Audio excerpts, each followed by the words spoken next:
And we're live, so everybody on YouTube can now join in here. So we're on the politics Discord. We're doing a little show, a live call-in show where we talk about what people believe, how they arrived at their beliefs. We have two suggested topics. We got affirmative action and the U.S. border. That's just suggestions. We don't necessarily have to talk about those things.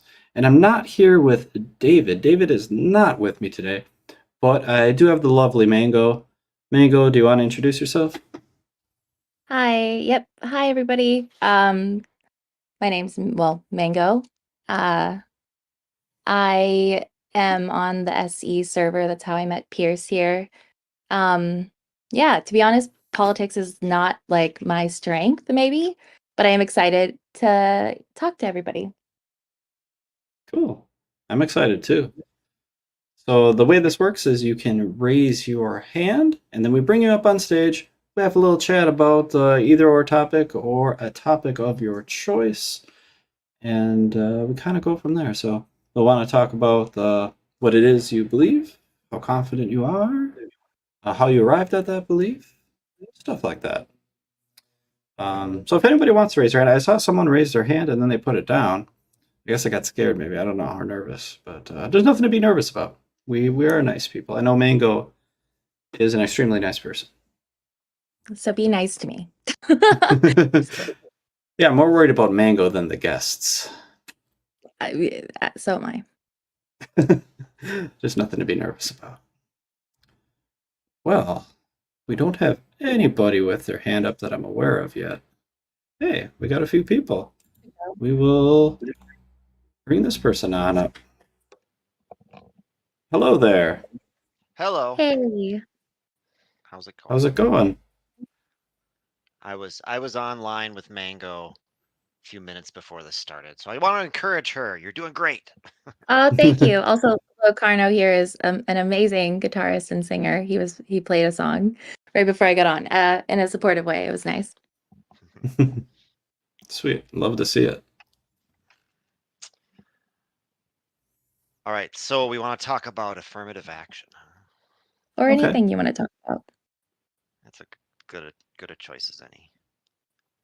Okay. I'm moderate on affirmative action in that I think, let's just say a college, right? It's a university, may wish to have diversity and find that valuable for their mission. However, I think race-based affirmative action is one very narrow dimension.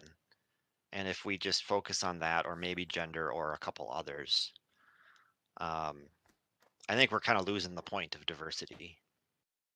And I tend to think that the way it gets implemented, I would rather see no affirmative action. I would rather see more merit-based criteria for, in the example of college admissions.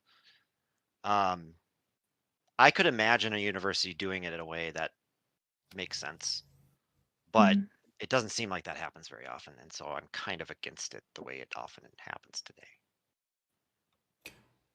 What's the way that makes sense? Yeah.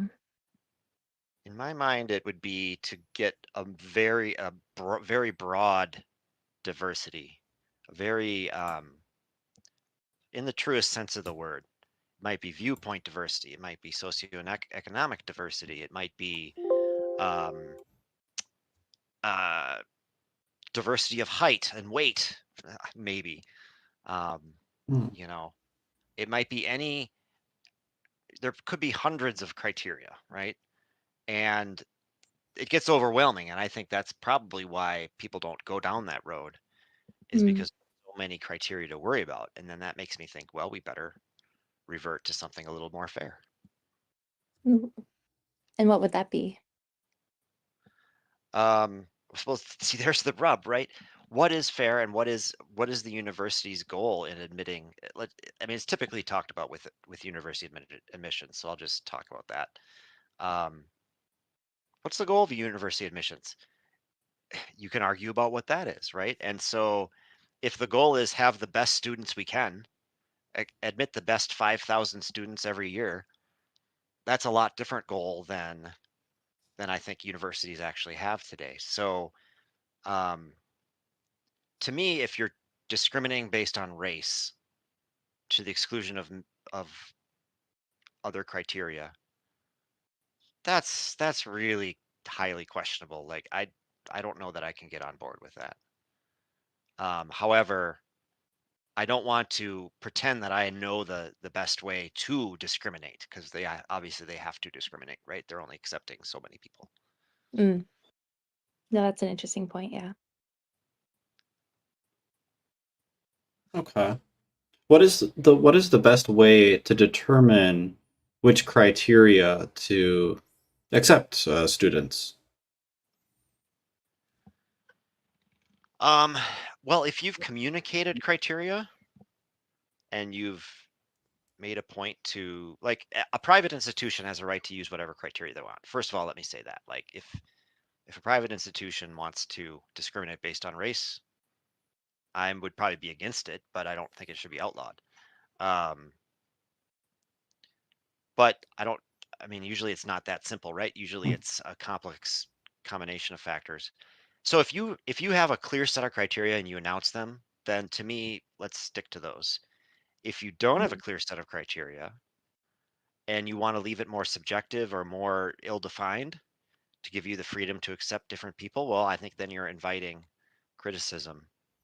And so for a public institution, I'd be much more in favor of objective, clear criteria being announced. Okay. I think I hear you. So as long as they announce their criteria, then they can use kind of whatever criteria they want, or like Uh, for public or a private institution? for well, it sounds kind of like either Yeah. you're saying, right? It's just there's Yeah, and more scrutiny on the public one, it sounds like. right. And then the question is, are you talking morally or under the law? Hmm. Because I think that would be a difference too. I think I would be But most interested in your opinion on the matter, what you have to say about it. yeah, Mm. like if I were a part of a university and I was helping to determine this, I would probably go for some pretty clear objective criteria. Um, but I mean, if I were doing it, I would also want to talk to people who have done college admissions before and who can speak to these ideas because they probably would. I mean, there's experts in this field, and I think you could be fair. You could be fair while still accomplishing some kind of other goals that I don't have in mind right now. So I'm not an expert on this at all. But do you know what the arguments like for it are? Yeah, so race-based affirmative action, they would say that having a diversity of races at the university is really important to fulfill the mission of the university. And without affirmative action, race-based affirmative action, they would not get that degree of racial diversity. Um, and in my mind, that's really dangerous. And I appreciate the need for diversity, but I also don't want to like. There's too many problems with that. So but yes, I mean, I get the opposite view, right? I get the view that race-based diversity is really, really important. I just don't agree with it. Why is it important? Why do they say it's important? I would Yeah. think because they see a lot of injustice in society, and they see that it's race is a large factor in that, and they Mm. think the university should be part of healing that injustice. Mhm. I don't think I agree. Okay, yeah. So some people see that there are race-based injustices and the universities feel maybe that they can do something about that. And what I'm hearing is that you don't uh, agree that those strategies that they're using are actually helping. I would agree that they're not helping, and I would also say that they're not fair and that Mhm. they're at the very least, morally questionable, if not morally disgusting. I think we kind of figured out what you think is a poor strategy for for solving racial injustices. What is a good strategy to solving racial injustices? Well, can I first say I don't necessarily think that a university ought to be in the business of solving race-based injustices. That's fair. Yeah. Yeah, I think that's a really good point. Like Uh, a reason to believe how you yeah, do. and I get the counter argument would be, well, someone has to fight it, right? And why not the university as well as public employment, as well as um, I don't know, a lot of other things. Hey, I gotta run. Thanks for letting me on. Yeah. No Thanks problem. for joining. I All thought that was a right. really good point. Yeah, that was a good conversation. And yeah, just to kind of reset the room, what we're doing is we're talking about what you believe, talking about how you arrived at that belief, and yeah, we have two suggested topics. We don't necessarily have to talk about those. It's the U.S. border and affirmative action. And with that being said, I'm not sure who raised their hand next, but I think it was this person. So I apologize if it was somebody else, but hopefully we'll get to everyone anyway. How's it going there? Good. How's it going? Pretty good. I think we're off to a good start for the stream, so I'm very happy about that. So, did you have something on your mind that you wanted to talk with us about? Yeah, I've always been quite a critic of affirmative action in a lot of ways. It, it seems like an admirable goal to uh, have a desire to, or it's an admirable desire to like want to ameliorate racial injustices and like unfair oppression. And I think that should be pursued in as intelligent a way as possible. I just don't think that um, adjusting the criteria for entry into higher education or institutions for higher education is a good way to do that. For one, it makes candidates who gain an advantage through that system, who can obviously be identified. I mean, if a person is black and went to Harvard, they most likely had some leg up from affirmative action, given that there's so few candidates that meet the insanely high criteria for Harvard who happen to be black. Then it calls into question their actual competence, given the fact that they were, Mm, given an arbitrary. And so I think it takes, especially at the highest institutions or like the most rigorous and difficult the most difficult admissions. It really is not the place I think that should be happening. You can get a great education that can help your family and increase your income substantially at a community college or even at a moderately good state school. And I don't mm, think there's any reason you know to allow people with substandard scores at least for the standards being applied at a hyper competitive institution to dilute the quality of the candidates. We need super high performing institutions for a reason. Like they need to give back to society and discover shit and figure shit out for us. mm. Okay. Hmm. So I think what you're saying is that these institutions who historically uh, accepted only the very, very best candidates and they did a lot of good for the world. So there's like a lot of discoveries being made and such good things for humanity. And now that they have kind of lowered their standards for certain people with certain backgrounds, I guess you could say, the potential for they're not accepting only the best candidates, so they're kind of have some of the best candidates, but also some candidates that might be underqualified. Is that kind of what I'm hearing? Yeah, I mean, it's I have a cursory and like kind of peripheral, but you know, secondhand understanding of how admissions at pretty hyper competitive colleges work. And if you're not getting an arbitrary leg up because of your race, you're getting you have to be damn close to a 1500 on the SAT, and have a 4.0 and be pretty stellar in a couple of extracurriculars in order to get into Harvard on your own merit.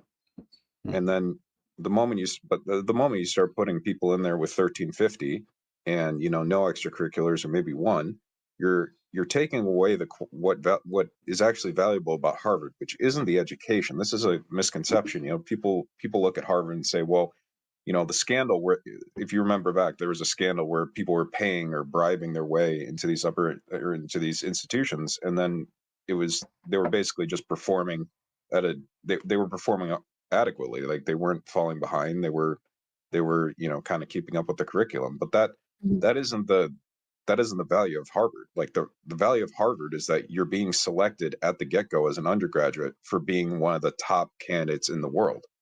Right? That's the actual value of the degree. And so taking away from that, basically what you're doing is you're taking away from the brand of one of America's best institutions, which is a Harvard graduate will fix everything. They're semi-genius, they're incredibly hardworking, they're socially adept, they're great people. You want these people to work for you. It's like, well, when you start, you kind of get what I'm saying? Yeah, I think I do. I do have a question. Yeah. Do you think that someone with like the capabilities that you like, someone who is a genius who might do a lot for the world? Because I do hear you really value like innovation and like people who are able to have a lot to offer for society. Do you think those people exist, maybe don't have the scores or extracurriculars um, that other people do? Do you think that that population who doesn't have those things has any people with something to offer to that level, or not? Yeah, absolutely. It Harvard isn't only selecting for intelligence; they're also selecting for ability. The conscientiousness, right? It's partly a biological, like, personality trait, in my opinion, but it's also it's character. So they're selecting for quite a few different things. It's perfectly possible to be a world-changing genius and not be particularly conscientious, or just not be interested in school. These are all possible, but does Harvard want to take someone that isn't interested in school, or that doesn't work hard? I mean, like, they're selecting these things for a reason. And so while they might miss a few geniuses, Mhm. and I'm sure if a genius came along and like demonstrated their genius, that these other qualification standards would immediately fly out the window. I mean, Harvard has quite a bit of latitude as to who they let in. Mhm. But yeah, I don't know. I don't think like, and you see it seeping into the culture, like this kind of, because I'm around this shit. This, like, low fucking IQ. Sorry to put it that way, but like this like oppression politics, like that. It's this few studies that have actually looked at um like politically correct stances have found that it correlates with a low verbal intelligence, and I don't want that culture seeping into like, and it already is. It's getting into the upper echelons, and it's really terrifying, because it just takes away from productivity. Is that the most important reason to why you're against affirmative action? Yeah, I mean, yeah, yeah, because the best institutions should be focused on academics, not racial politics. And affirmative action makes it implicit from the get-go that racial politics are important. And sorry, but we need institutions that focus on excellence only, regardless of the color of your skin and your background. Who you say excellence, and it made me wonder like what excellence is, and whether like sometimes excellence comes from like surprising places, like maybe we don't recognize it. Um, What do you think excellence is? Like academic performance, research output, novel hypotheses, syntheses of, disparate fields, just like the shit the like, yeah, I mean, we just like applied genius, I guess. Like we just need applied genius working off each other in one place. And like again, like state schools, community schools, like you can argue that these places have different names. Have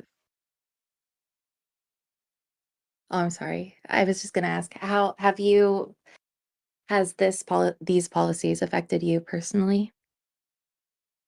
um, well, I can say for a fact that I have been. I'm not gonna say for certain, like I'm not gonna give any details out, but I have been in positions where um, I've looked at candidates from these schools to hire them, and it hasn't affected my the race of the person hasn't affected my hiring decision, but it's impossible to look at a school like that and see students of color getting a leg up and students of Asian descent or, mostly Asian descent being marginalized by the admissions process and not take that into account when you're, you know, getting a first pass of a candidate.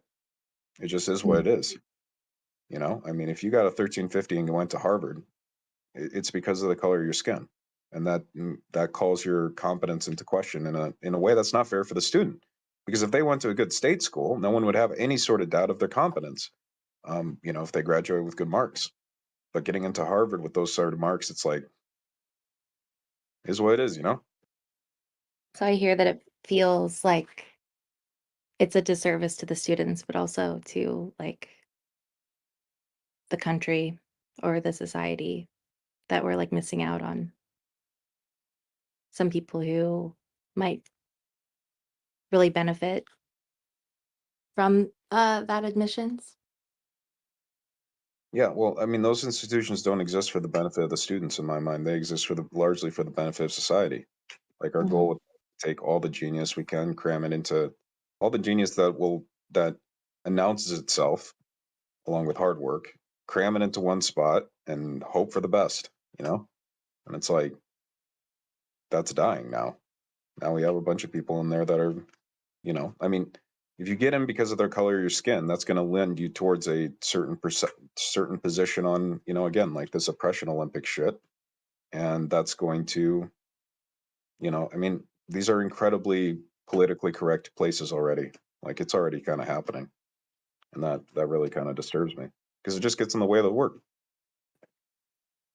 If I'm hearing you correctly, which I think I am, and you can tell me if I'm mistaken, kind of the underlying value that drives your disdain for affirmative action would be uh, kind of like this desire for fairness. Does that sound about right?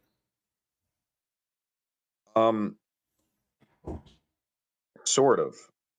I Sort want the of. world to be Okay. as fair as possible along, like I said, in community college and state college, et cetera, right? So like there's places for fairness, but at the peak ends of like IQ and ability, um, the world isn't fair. Like some people are Mm, just born with the ability to rip through problem sets in mathematics, like no one you've ever met, and some yeah. people can barely read the language. And so Hmm. it doesn't get fair at that end. Like that's the most unfair. But we need those places where like the most gifted human beings are competing, and like Okay. it's unfair that those people exist. You know? If Okay. if affirmative action like didn't exist anymore, do you think the system would be fair then? Yeah, I think like it wouldn't look fair from like a readout of like the racial makeup of the Harvard undergraduate class. It would be mostly Asian, white, and Jewish, and then there would be like 2 Black people per class and 3 Hispanic people per class. But you know, that would be Why do fair. That you would be more fair from an academic perspective why do you think that is? because Black Americans and Hispanics aren't as performant in academics. Why do you think that is? Sorry if that's Yeah, like I understand that there are reasons for that, but when you're trying to select for the highest performers, it doesn't really matter. You're looking at the Yeah. performance. You're not looking at the reasons for the performance. Oh, and it's okay. Like I understand that. I'm not trying to, but like I am wondering why do you think that people perform less well than others?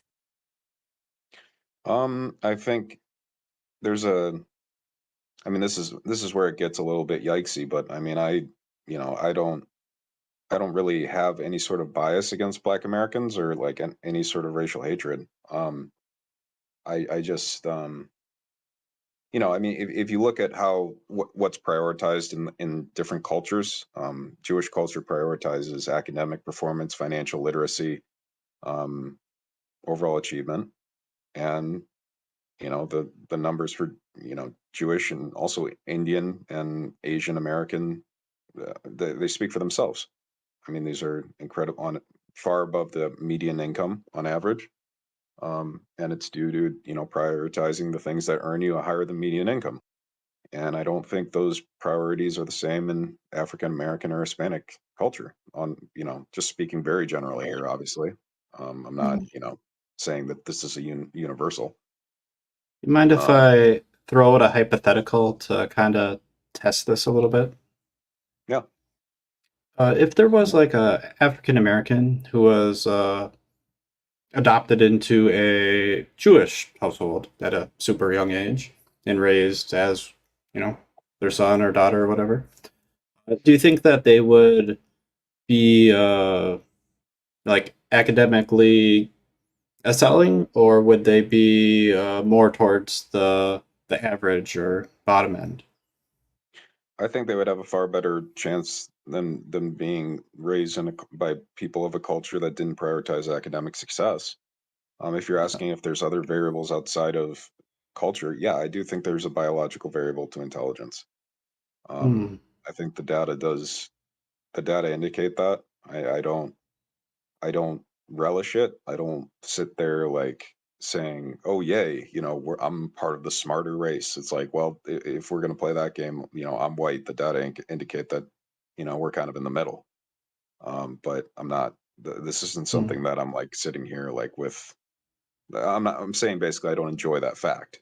It sucks. I mean, the average IQ of Nigeria being in the 60s fucking sucks. That's. But it's true. It is what it is. Um, How could we know if there was a racial component or not, or if it was strictly cultural? you'd have to isolate those variables, right? And so, I mean, the data in the United States are like very, very like the average IQ of Black African American or Black Americans in the United States, I think, is 89, which is far away and above that of any African nation. And that speaks to lack of malnourishment, better, better sanitary standards, all all the things that developed nations have over less developed nations, right? So I mean, Hmm. the data do look promising that Black Americans are catching up. There has been a decrease, as far as I'm aware, in just general intelligence across the developed nation population, including Black Americans, but over the last few years here. But anyway, like I the, the genetic components, like IQ is genetic within populations. There's a strong correlation between your parents' IQ and your own.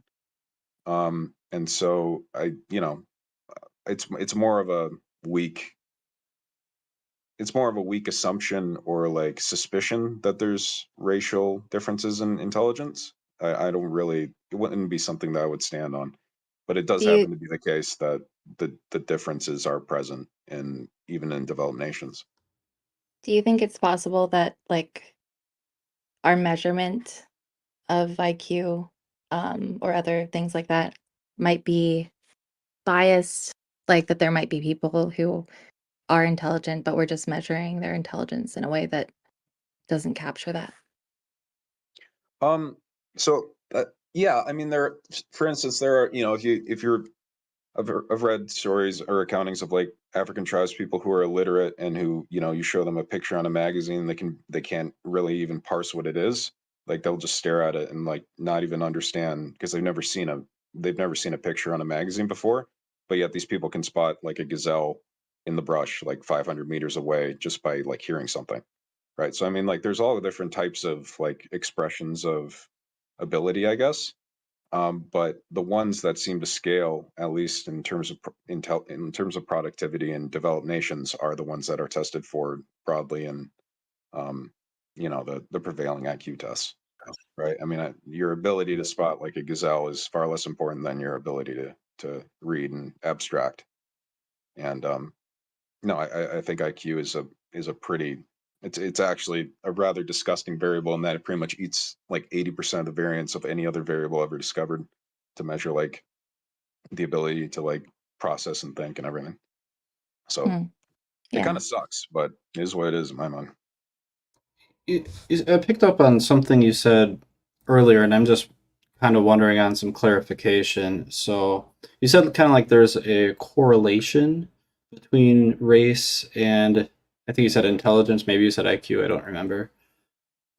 This correlation does this correlation is it indicative of a causation? Malnourishment is a massive cause for low IQ. Mm-hmm. And a lot of the reason that, the developed nations having a higher average is because just the left tail of the distribution gets eaten up the moment you start feeding people. Um, Mm-hmm. so that's a big one. Once you handle that, we've been able to basically stop people from getting their IQ lowered by the environment, but we haven't really found a way to raise it. And so then you're just kind of, but as far as your question,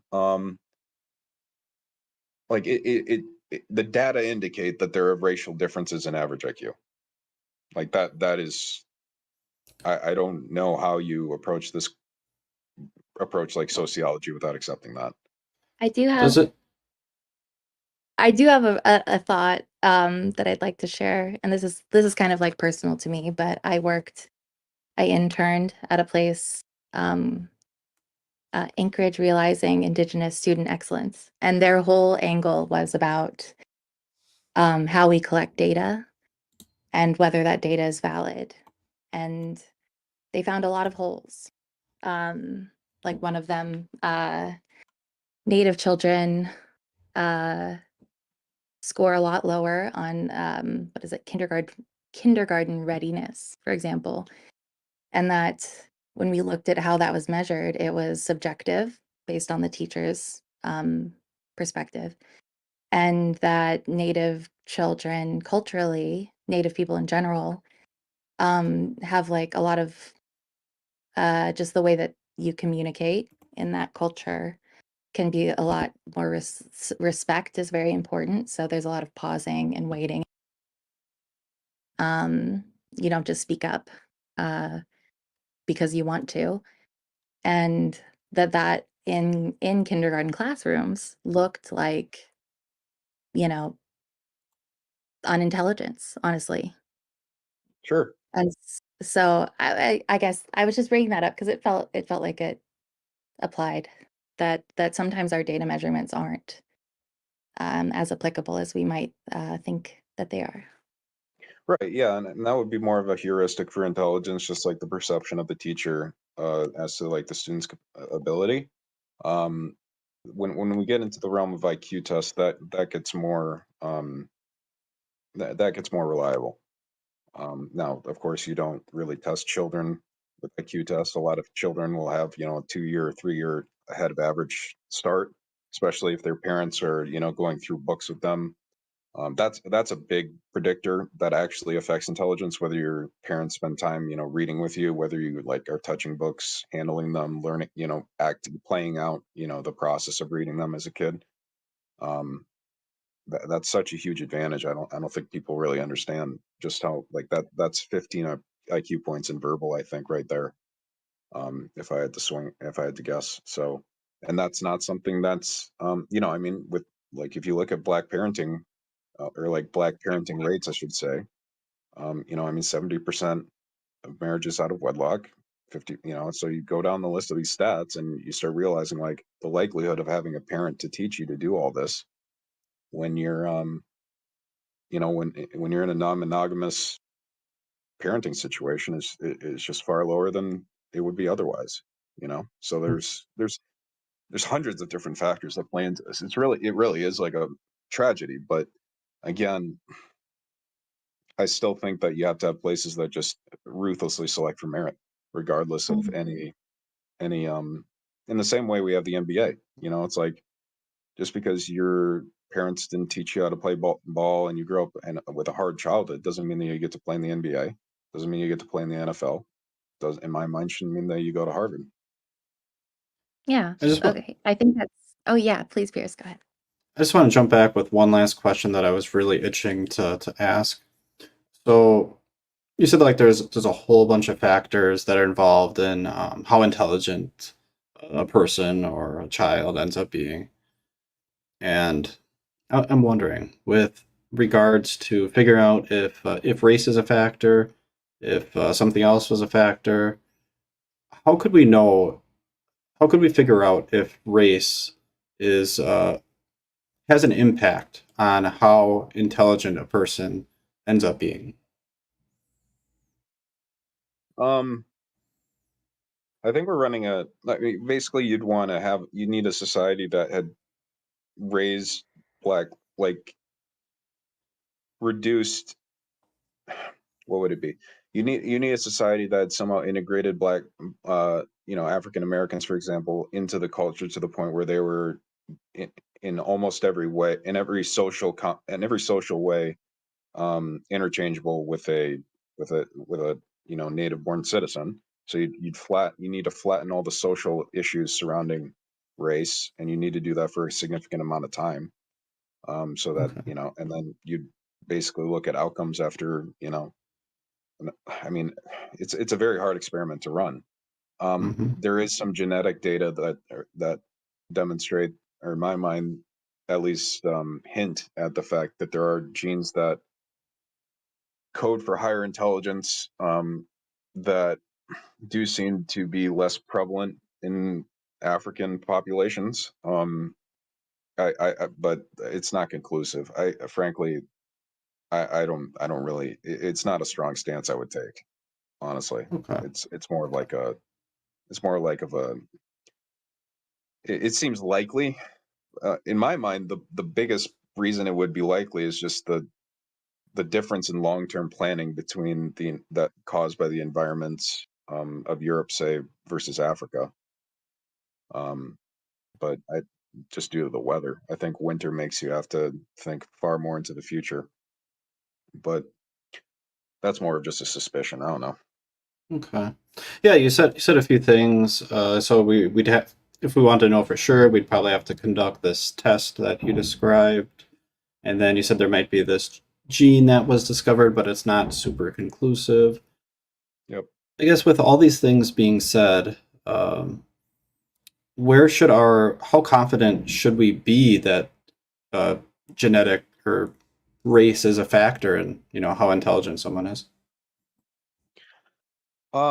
Well, genetics certainly are a factor outside of race, right? I mean, with parents and Okay. family history and all that. So like within like just speaking in your direct lineage, that certainly is going to be a factor. It's very Okay. What unlikely that about two. what about race That then? um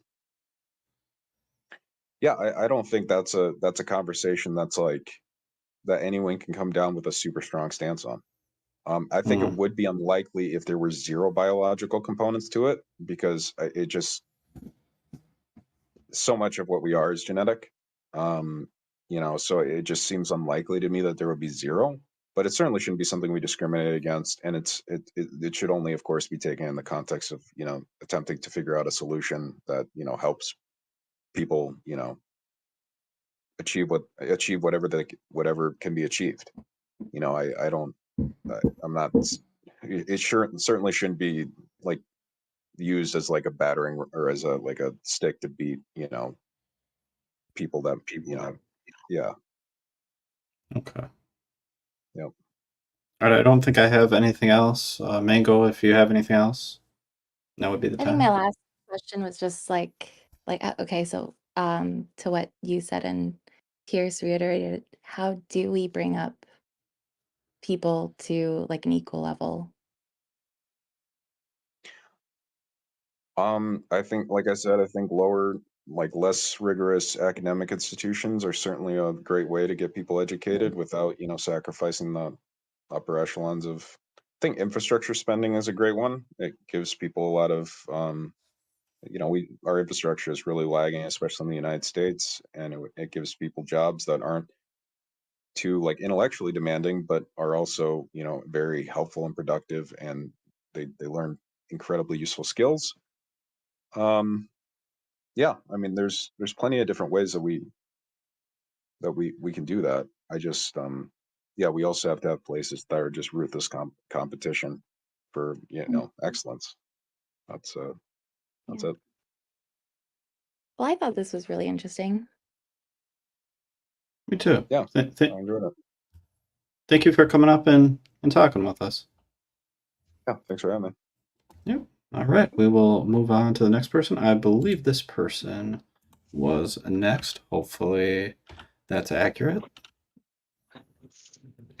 Technically, I was second, but I don't mind being third. Okay. I can't always keep track. Sorry. It's all good. It's all good. I don't care. All right. I kind of want to like go off the same topic a little bit, but I want to zoom out because like for me, this whole here, hold on, let me just park, pulling over.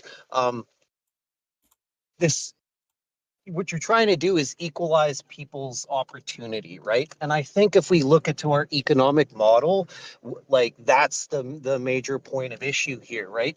You look at our parents and our grandparents, people were working at grocery stores able to afford a home. So I don't think necessarily the conversation needs to be around how do we get these people like academically certified. I think it's how do we give everyone a good standard of living? And if we operate under the economic model that we do, we commodify housing.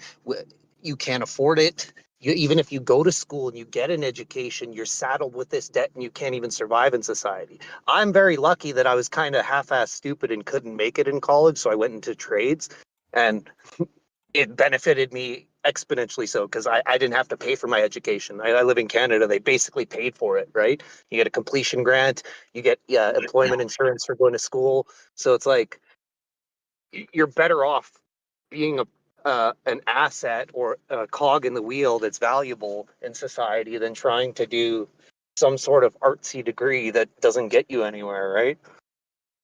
Because there's a lot of people with degrees that I see now that aren't using their degree. It's just some prestigious way of saying I'm smart, right? Yeah. Okay. Yeah, I hear you. So So I I'm think. Go ahead, Mango. no, Pierce, please. To just kind of reiterate, I think what you're saying is that a technical diploma, is that kind of what you were describing, a technical diploma? Well, you can get a technical diploma. I got a journeyman certificate as a heavy duty mechanic, right? Okay. And the barrier to entry for trades is a lot lower because you start working, then you go to school for 2 months, you get to go on employment insurance, and you do this 4 times, and then you're certified as a journeyman. Then you can start your own business, and the barrier to entry to start your own business is a lot lower than everything else, right? You have real estate, which is like a prime thing that's needed for 80% of businesses. And if you can't even afford to pay the rent, how can you even get into business, right? I think people are disenfranchised from the ability to have the opportunity, to be successful, right? There's no opportunity for a lot of people. So I don't think it's just going to school and having affirmative action is going to solve the problem, because when they're done school, where's the opportunity? Where's the economic opportunity? And I think that if you fix the economic opportunity, that affirmative action is just a band-aid solution for a much larger problem, like an economic issue. If there's more economic opportunity, you're not going to need things like affirmative action. Like I live in Alberta, Canada, where like if you had a pulse, right? You made 6 figures. You could go work in any trades and make 6 figures. And every Mm. every person that I know that went to or not tradesperson, every person that I know that went to university started out at what 60, 70 grand a year, and they've got to climb the corporate ladder, and then you can't even start their own business because the barrier to entry is way too high. So it's like, I don't Okay. know. I think Yeah. stupid people don't get an I education. what I just want to say that what you shared really resonated with me personally. That just makes I thought that was a really good thing to share. That I mean, I think I've been exposed. I think a lot of us have been exposed to the concept that trade school is kind of like a smarter option for some people these days, which wasn't really the way that it was before, or It's at the least smartest option, right? yeah, Right yeah. now. I think a lot of us have heard that, and then also had the experience of getting a degree and having it be not quite as useful, which honestly, I can say I Yeah. haven't like used my degree to gain like a single job. Um And that's kind of the point, right? If you're making the barrier to entry high, we need extremely smart people, but we're not going to even use their skill set in the greater economy. It's useless. It's just to be prestigious and to keep classism alive in a sense. That's the way I see it. Like do you think it if you can't afford to go to college, it doesn't mean you're stupid, right? I know a lot of intelligent people that it was a blessing that they couldn't afford to go to college because they did their own business, right? People will take risk on. Like when you have that liability of a loan when you finish education, you have no room to make mistakes, right? You have this debt that you have to pay, and it's going to be an issue when you're young and you have no responsibility. I'm going to give you an analogy here. Success is like a garbage can in the front of a classroom, and you can sit down in the front row with no responsibilities, and then you take your shot at success. If you miss, you got to go pick it up and come back and sit down. The more responsibilities you take on in life, the further back in the class you're going to have to sit to be able to get your shot out at success. You're going to have overhead in your home. You're going to have a loan to pay for your student your education. You can't start a business, especially in this economic model, when the percentage of income that people have is completely gobbled up, right? Especially if you go to college. I know a lot of people that are just they wish they never did because people working at McDonald's have more dispensable income at the end of the month than they do. I can hear that you're really passionate about this, Oh right? yes. Yeah. Economics is the big thing because we're trying to create equality of opportunity. And I think that equality of the outcome is dangerous, right? Because who gets to determine what that is? And that's what I think affirmative action is. I think a lot of people are growing up in, poverty, especially white people. Like I'm white. I grew up poor, but I don't get afforded any of these opportunities. And I grew up just as poor as half these black people did. So, so some of them live a better life than I did, right? So it's like, why do they get an opportunity over me? That's not equitable in this Um, society. I think we need to have good opportunity and a good economic model, because people back in the day, they didn't need to have a crazy job that made $100,000 a year to be able to afford a house, did they? Right? We commodified the house. We spent 63% of our entire currency into existence just since 2019. So like, to me, it's like it's a redundant conversation. We need to be talking about economics, holding our politicians accountable, restructuring our banking system to make everything more equitable. This is all band-aids on a much larger issue. I think what I'm hearing is the underlying value that supports all this passion is really you want what's best for people. Yes. Okay. Well, I also want to have an equal shot. Like, not everyone's gonna have an equal shot. People do come from family. They do come from money. They do not society is not going to be fair. Some people are stupider than others. That's just how it is. But the opportunity to be able to be successful has to be there.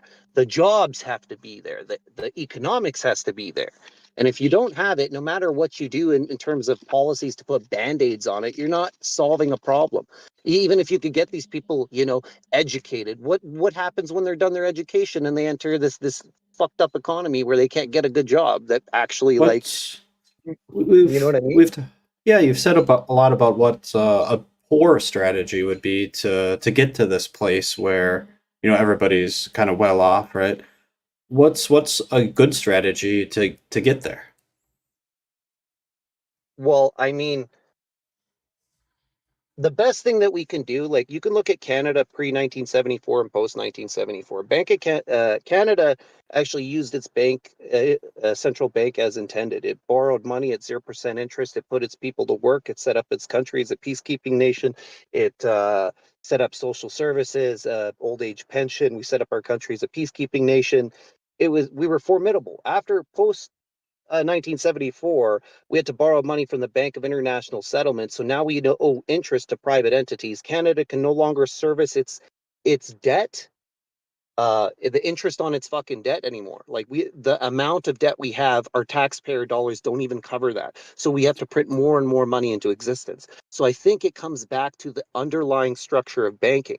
This is why the Dutch Empire failed under the Guilder, the British Empire failed, and now we're seeing the falling of the American Empire is what I'm seeing in my mind, right? It's Okay. slow, Yeah. it's an erosion, and this is a monetary policy thing.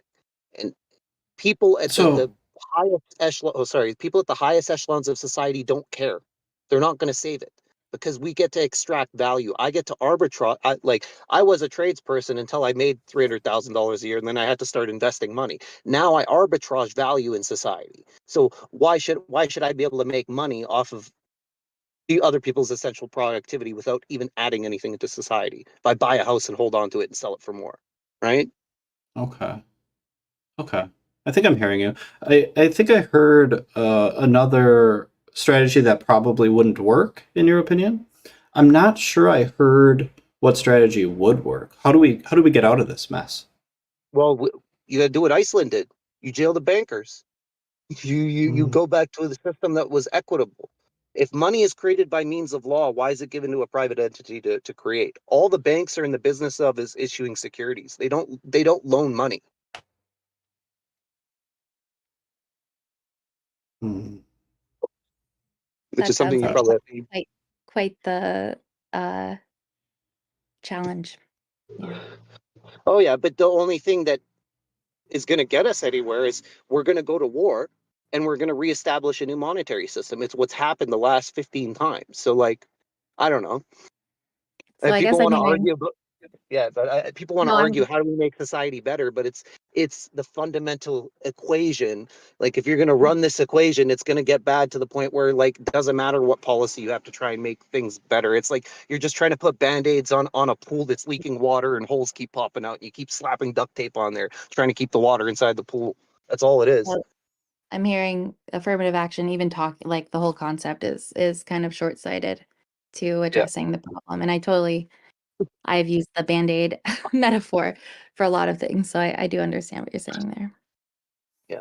So, and I guess that's my whole premise. I got Yeah. nothing much to say past that. How are you feeling? I could hear, like how important this stuff is to you. Well, I do have a child, right? And I do want her to be able to grow up in a society that is equitable, right? And it's not. The way it's structured is not. When Yeah. your monetary system is owned by people, right? They technically own it. You owe money as a country to a like this baffles me, right?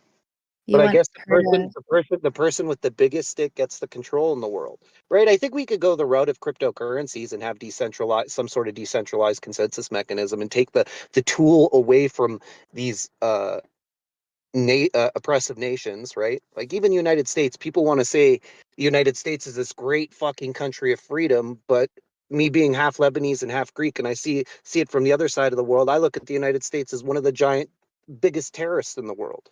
That Iran, Iraq, Syria, Libya, Venezuela, every fucking country that tried to do their own state banking. What did the United States do? Go destabilize their governments and put it in their own puppet governments to continue this petrodollar.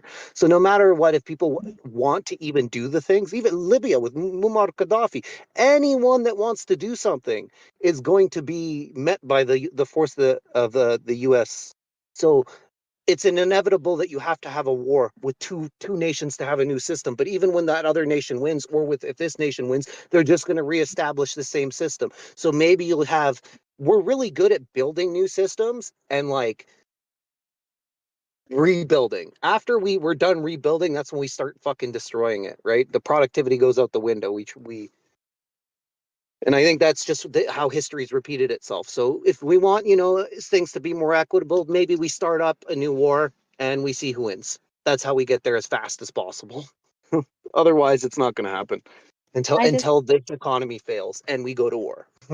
I just want to say I think it's really relatable. You wanting like a better system, a better world for your daughter. I think a lot of people can relate to that, and that what benefits you and her would ultimately benefit everyone else as well. And it's a it's a hard thing Yeah, to. I We're would agree with conducting an that. economic experiment. It's an experiment. People want to look at our society and be like, oh, this is just how shit is. This is a monetary experiment, right? People need to like wrap their heads around that. I'm wondering. So I like totally am on board with you. Like I want the world to be a better place for my daughter. I think that would be absolutely terrific. Like totally. Um, I'm wondering on the kind of the strategy of let's go to a war and see which country ends up on top and then rebuild. I'm No, but I wondering mean, if that's not the uh, solution that I want. That's the okay. inevitability of what's going to happen.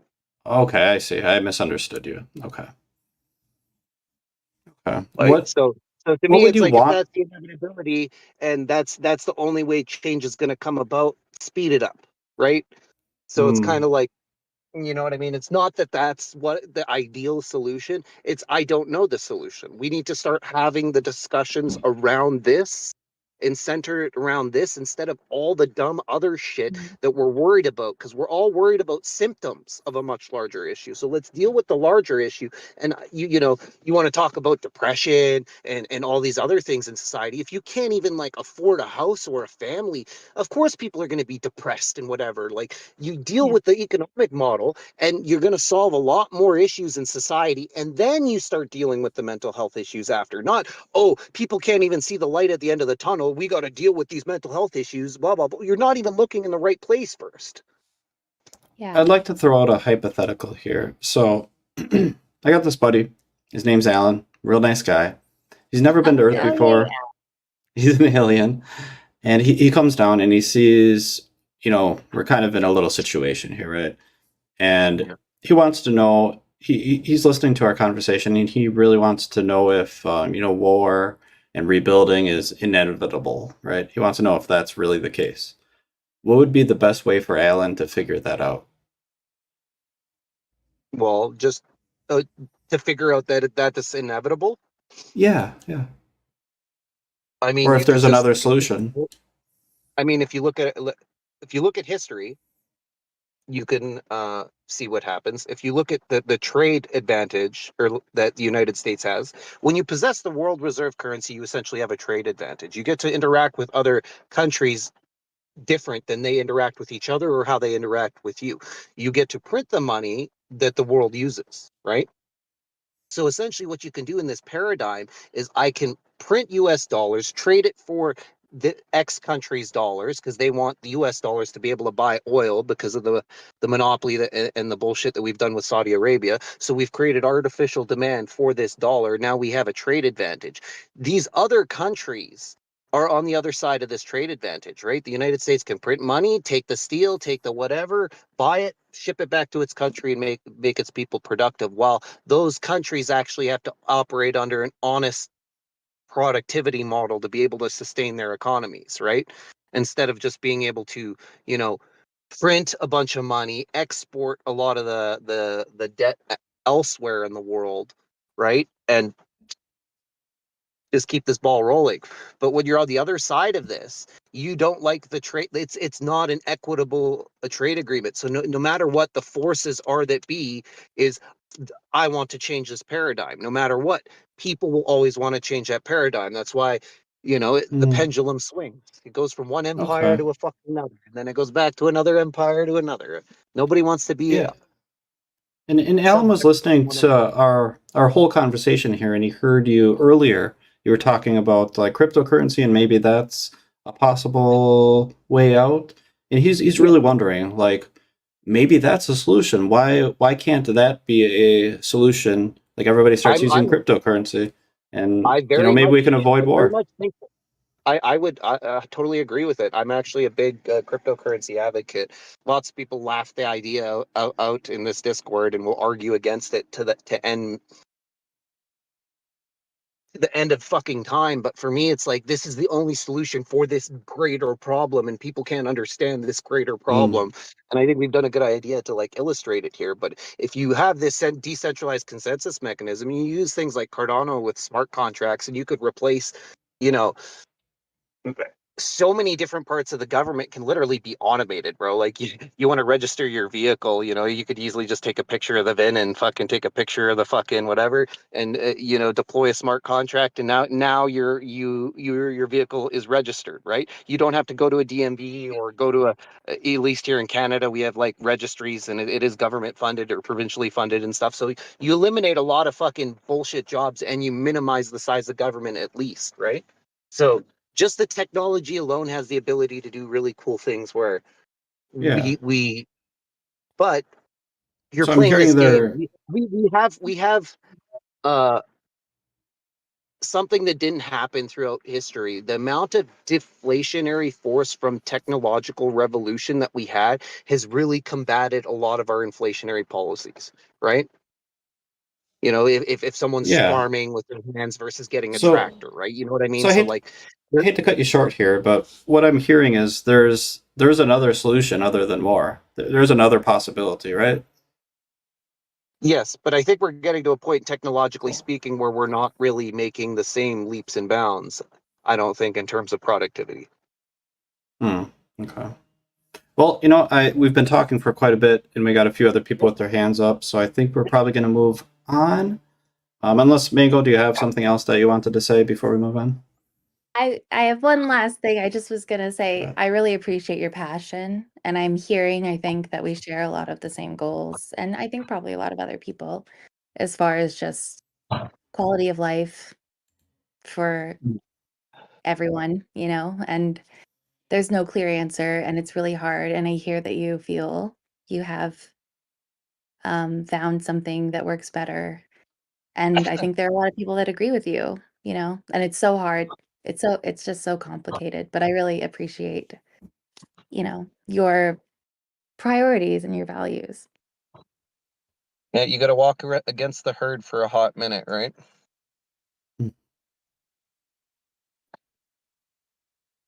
Perhaps. Okay. Well, we will leave it on that. Thank you so much for coming up and having a chat. Appreciate it. Perfect. All right. All right. I invited a person who had their hand up and they put it down, but I think that might have been a mistake. I think the name's Christian. So if you do want to come up, now is your time. Otherwise, we'll move on to the next person. Looks like we will move on to the next person, and that's okay.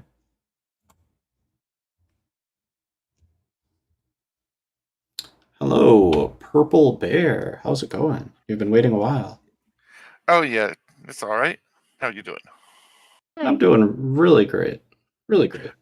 Okay, I was mostly just going to add on something earlier, but I guess I'll go ahead and bring it up now. Affirmative action and DEI practices in the workplace.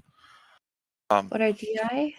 DEI, that's where certain corporations are looking for diversity candidates in certain positions versus merit-based candidates. I was just going to talk about how this ends up affecting minorities in the long run on their salaries and such, because it forces you as an employer when you're giving an interview to, if you're hiring a kid fresh out of college, you're going to look at, okay, did they go to University of North Carolina that does affirmative action, right? Is there a black candidate from UNC versus a black candidate from Morehouse, a traditionally black, university? They're going to end up for the same job getting paid different because a candidate from UNC is a risk because he's from affirmative action, right? Whereas you get a guy that graduated from Morehouse, well, you got something there, right? And this ends up affecting how much money they make if they get the job, period. And it just forces employers to look through racial lens at people that we shouldn't have to, you know. Okay. That's interesting. Yeah.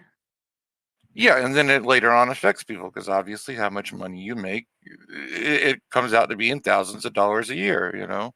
Hmm. So that keeps Black people poorer in the long run, to be quite frank. Is this a personal issue for you? Yeah, because I don't want to have to do it when I'm interviewing a guy. I want to look at his resume and be like, okay, he went through college, he worked for this employer, it looked like he did good for a number of years. Let's make him an offer. I don't want to have to sit there and be like, okay, he's Black. Did he go to this school? Was this company that he worked for use diversity practices? I don't want to have to think about all that. That's crazy, you know. And then the downflow effect. Like, I'm 43 years old. 30 years ago, if I got into an airplane and I saw a Black woman flying, I wouldn't think about it, right? Now I'm like, oh shit, you know, is she a diversity pilot? You know, like it forces you people to look through things through this lens that makes people racist, honestly, you know. I think that's a really interesting perspective. I'm glad you shared. I feel like that that knowing that people might be given opportunities that they haven't earned makes you more concerned and potentially more biased or prejudiced. Or you think that that's how it affects society? Is what you're saying? Through the employer lens, yeah, because if they're Yeah. going to be a more risky employees, and you don't pay them as well, or you don't give them as much consideration as you would the next candidate. What could you learn or discover that might make you switch positions and be for affirmative action? Oh, well, before it? I think it's outdated. And racial quotas for, government contracts too.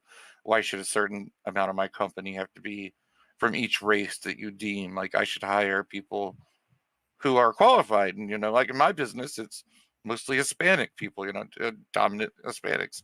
So, like, I'd have to go and I'd have to hire some white people and a few Black people just to get a government contract, Okay. So I see. So you found that like that's actually harmed the productivity It of harms your the company? productivity, and then it harms people's perspective on these minorities too. Mhm. If you're working for a Fortune 500 that does a diversity hire, you can't look at your coworkers as equal anymore because maybe they're only there so they can fill that quota.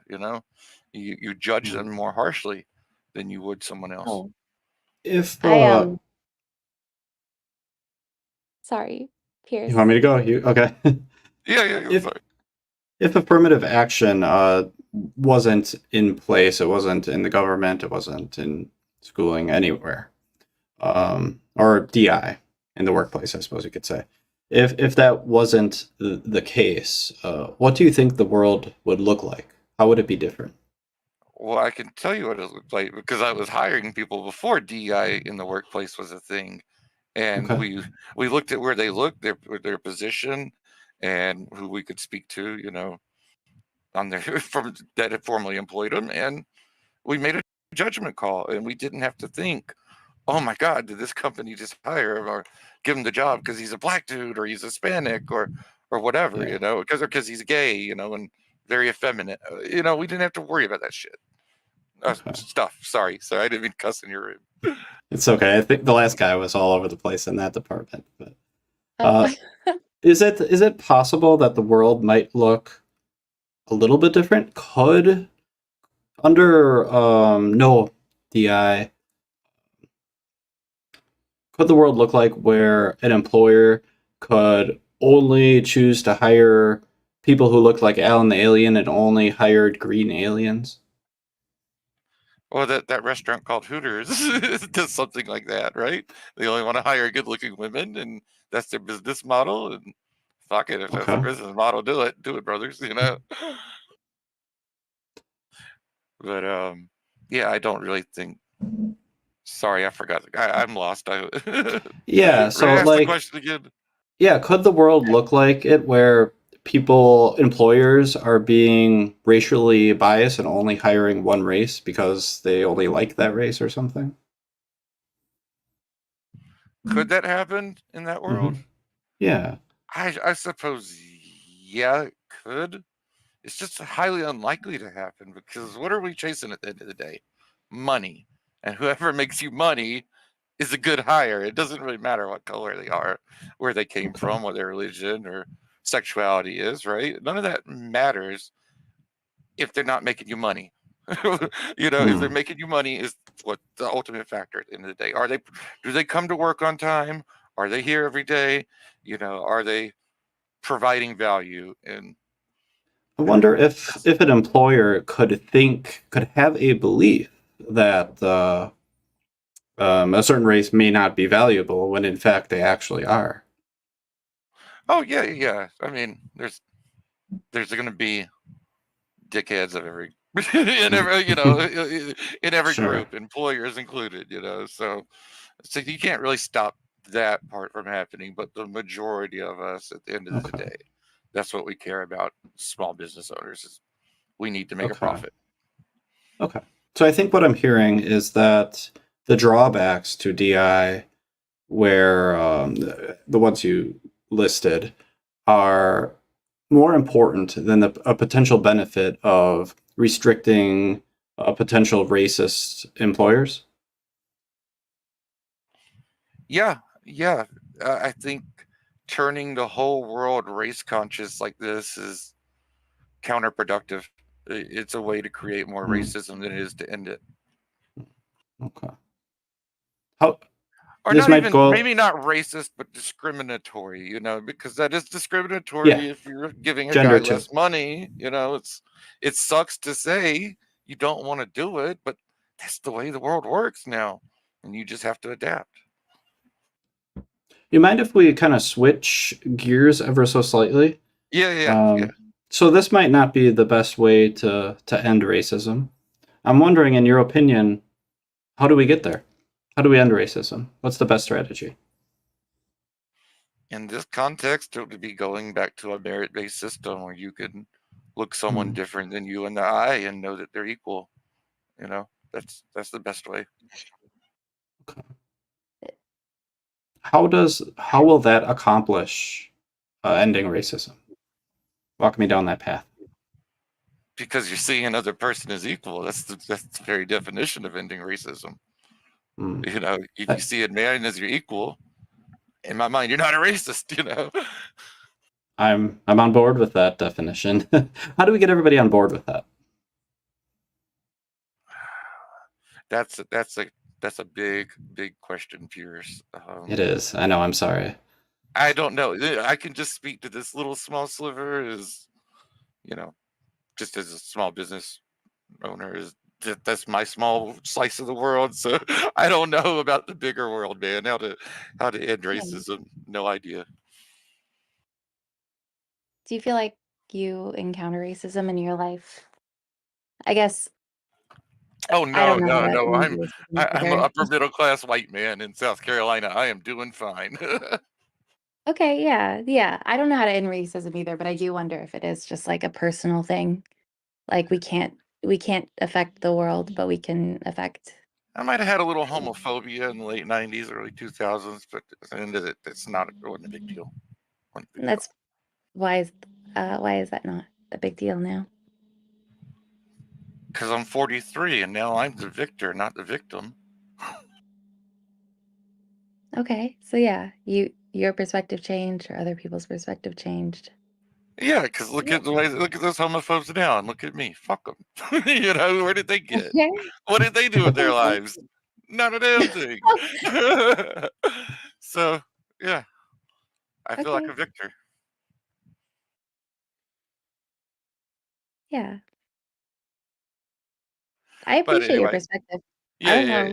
Yeah, I didn't want to turn it into that, but the whole diversity thing, yeah, I think a start is in ending, well, we did end affirmative action, I guess, and getting rid of the DEI in the workplace so that way minorities can get their slice of the pie now, like the DEI thing is just counterproductive. You brought up like LGBTQ. Is that something that affects your life if you're comfortable sharing? Oh yeah. Oh yeah. It was something that affected me a lot growing up, but now, oh God, I don't want to say this in this room, but I will. Okay, now it's more or less pointing to the stupidity coming out of my people and being like, "Hey, we're not all like that," you know.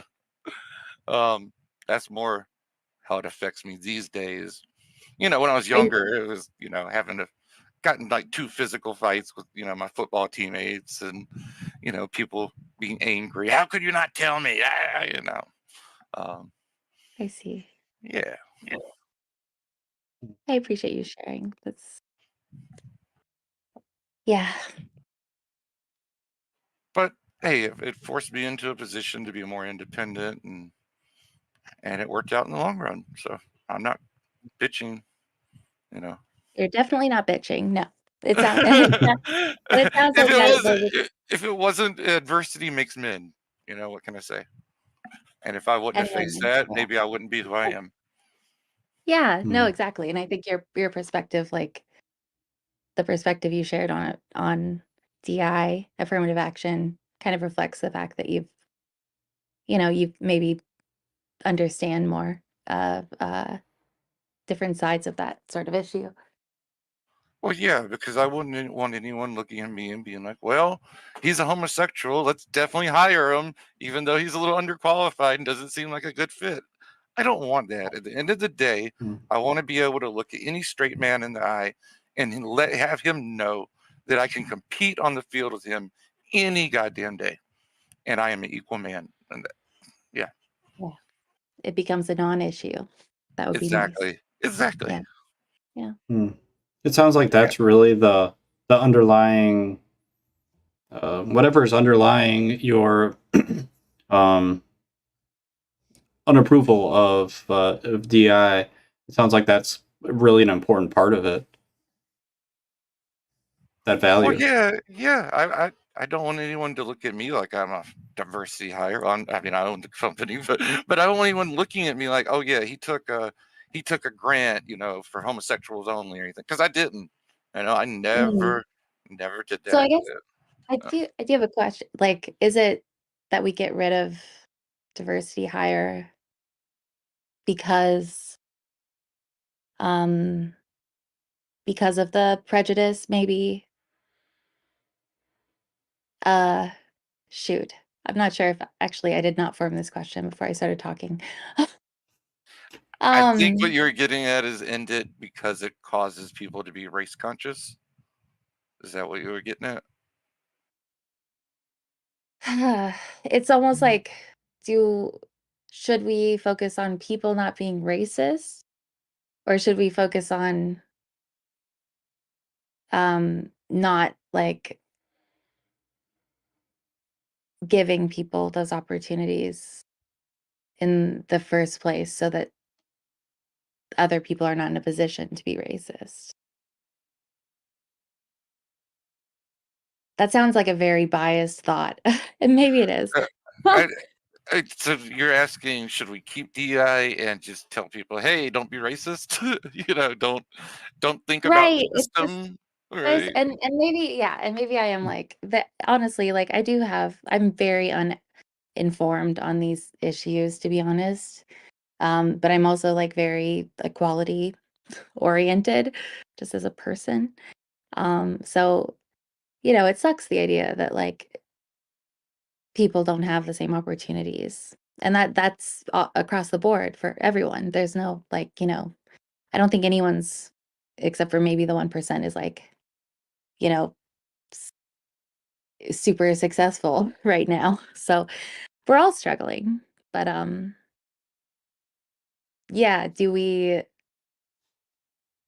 adapt to like the system, or do we change the system? I guess. I don't know.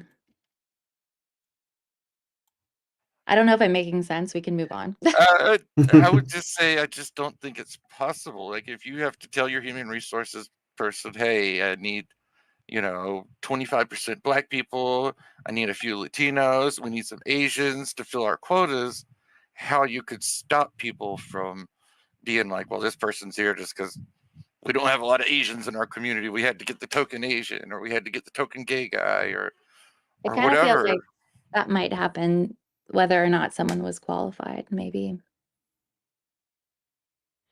Right. I just think we should just hire on their qualifications and personality and past work experience, and not have to question, oh my God, did this company do this or that? Did this college do this or that?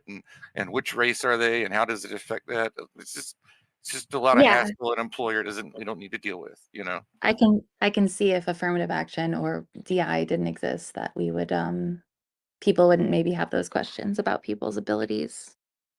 Right. And then in the long run, those minorities end up getting merit-based jobs, and they end up making closer to their same, or the same as someone else, straight white man.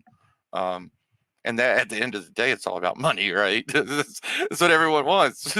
So you just got to end this system, because it has counterproductive effects.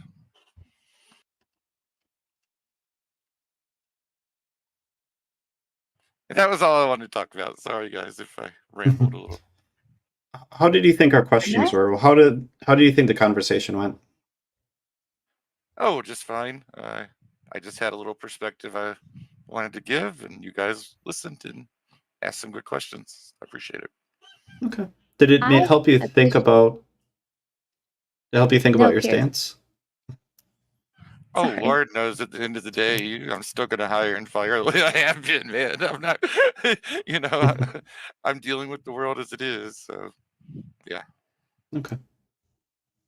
Luckily, I'm not hiring rocket scientists. It's landscaping. So, it's, only the office employees this really comes into mind with. So, don't have to deal with it but a few times a year.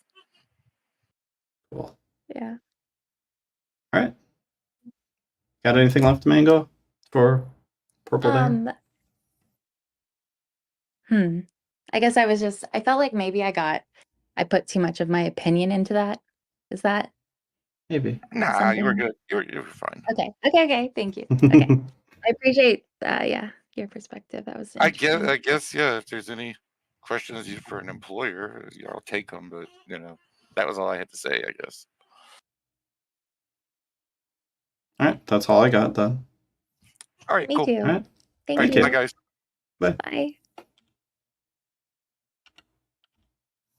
All right. We don't have anybody else with their hand up. If they do raise their hand, we will be more than happy to bring them up on stage. But we'll probably wrap up shortly. In the meantime, Mango, do you want to talk a little bit about nonviolent communication? What do you want to know? What is it? What is it? Oh gosh, honestly, we should bring Dale to the stage. I think he's a little bit more of an expert than I am. I'm a psychology nerd, like that's my passion, but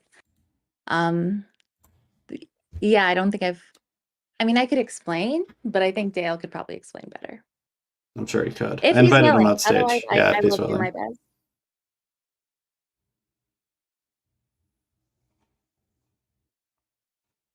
I wonder if he heard us. I don't think he wants to come up. I'm sorry if That's I put okay. you on the spot.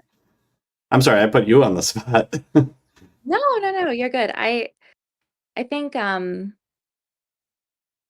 think that when I joined this, like just people in these spaces, nonviolent communication was kind of the what like led me here, but was not necessarily like something, not that I'm not passionate about it, but I appreciate it a lot and I use it, but it's not necessarily like I wouldn't teach a class on it. But Okay. it is like I can just in the basics, it's there are 4 steps which kind of help us from like communicating in a critical or judgmental way.